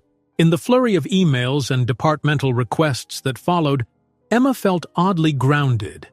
Even though trouble brewed at the highest levels of corporate politics, she clung to the knowledge that Adrian and she had forged trust, real trust. By midday on Wednesday, the boardroom buzzed with department heads, each claiming a seat at the expansive table. Emma stood near a projector screen, slides loaded and ready to detail Phase 2 of the pilot program. Adrian took his spot at the head, flanked by a few senior VPs. The atmosphere felt charged, but in a productive way. People murmured about expansions, praising the efficiency they'd seen so far. Emma launched into her presentation, walking through the timeline for each new department to onboard. She fielded a few pointed questions. Won't we risk data overlap? What if staff aren't fully trained? And deftly reassured them with solutions. Adrian occasionally interjected to reinforce her points, praising her methodical approach. By the meeting's end, the board members seemed impressed. Agreements were made for incremental rollouts. Emma mentally noted the next steps, feeling gratified that her plan was accepted with minimal pushback. Glancing at Adrian, she found him giving her a faint, approving smile. As the managers filed out, some patted Emma on the shoulder or thanked her for making this so seamless. She tried to keep a humble front, though inside she buzzed with pride. Finally, when most people had left, Adrian signaled Emma to wait. He moved closer, voice low. That was outstanding. You've set the tone for a significant company-wide transformation. Emma felt warmth flood her cheeks. It's all of us working together, she said, eyes shining with the excitement of success. Adrian looked about to reply when the boardroom door opened, revealing that same tall councilwoman. She paused, scanning the near-empty room, then locked eyes with Adrian. We need to review the final documents for tomorrow's settlement meeting, she said, voice clipped. Adrian nodded, tension creeping into his posture again. Right. Emma, we'll talk more later, okay? Emma managed a quick smile, stepping aside as they walked out. She noticed a fleeting moment of eye contact with the woman.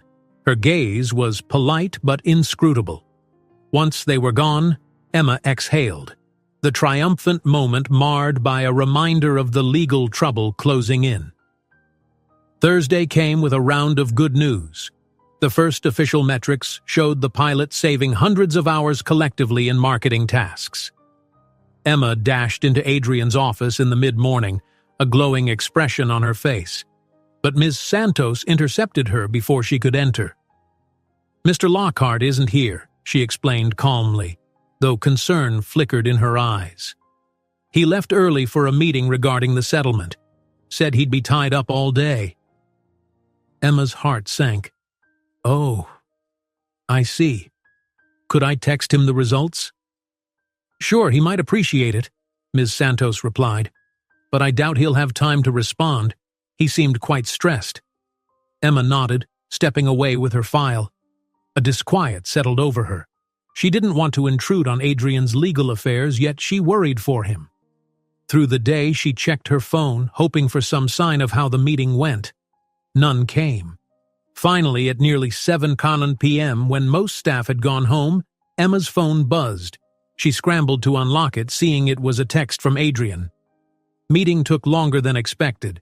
Settled, but not favorably. News might break soon. Can you stay a bit at the office? Need to talk. Her pulse quickened. She replied immediately. I'm here. We'll wait at my desk.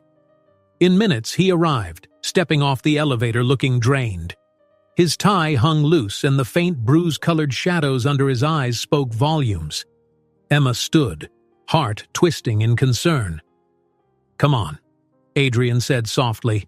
Let's use that conference room down the hall. They entered the small, dimly lit space. He closed the door, resting his palms on the table's edge. Emma faced him, waiting, searching his expression. He sighed. We reached a settlement, which means no court trial, but it came at a steep price, and part of the agreement includes conditions about public statements. My counsel expects the press to latch on to any angle for a scandal, so... He trailed off, meeting Emma's worried gaze. They're advising me to keep a low profile, especially around anything they could label inappropriate fraternization. They caught wind of certain rumors about you and me. Emma's throat tightened. I'm sorry, she whispered, eyes downcast. I never wanted our work relationship to cause you issues. He shook his head, stepping closer. This isn't your fault. The media will twist anything, but my team fears if the media sees us together, like at lunches or these late meetings, they might use it to paint a salacious story. He hesitated, regret filling his features. Emma, I have to be cautious, for both our sakes. Her chest constricted. She heard what he wasn't quite saying, that they might need to create distance to avoid fueling speculation. Right, she said thickly, keeping her tone steady. That makes sense. He raked a hand through his hair, frustration evident. We've done nothing wrong, yet these vultures can harm reputations. I hate letting rumors dictate my actions, but I can't jeopardize the company or you. She managed a sad smile. I understand. We'll keep our interactions strictly professional. No more private lunches, no more after-hours meetings unless absolutely necessary. His expression was pained. Yes, he murmured. At least until this storm blows over, I don't want you to be targeted. A heavy silence filled the room. Emma felt a swirl of disappointment, though she knew it was logical. Our pilot program? It continues, he said firmly. I'll still support you wholeheartedly, but we'll maintain a careful distance publicly. Let departmental leads handle more direct check-ins, so it doesn't look like favoritism. She swallowed the lump in her throat. It was the right call. Anything else would add fuel to the rumor mill. All right, she said, voice subdued. His gaze locked onto hers, raw emotion flickering there. I'm sorry, Emma, he repeated softly. I never wanted you to get caught in corporate crossfire. You deserve better. She mustered courage, resting her hand lightly on the edge of the table near his. You've given me a chance to excel. Whatever comes, I won't regret working with you. For a moment it seemed he might take her hand, but he held back, clenching his fist against the table. Thank you, he whispered. Then he cleared his throat, drawing away. Let's call it a night. I'll have Ms. Santos manage any direct updates. If you need me, email or text, but keep it minimal and strictly business. Understood, Emma said, her heart aching at the sudden formality. He opened the door for her, and they walked out together into the dim hallway. At the elevator, they exchanged a final look, an acknowledgement of the closeness they'd shared, now forced to retreat behind professional boundaries. The elevator doors slid open. She stepped inside, resisting the urge to say something comforting or personal. His gaze lingered until the doors closed, a silent farewell to the unguarded connection they'd carefully nurtured. When she reached the lobby, the starkness of the situation hit her. She'd grown used to Adrian's presence, the synergy and sparks of warmth that felt so natural despite the corporate setting.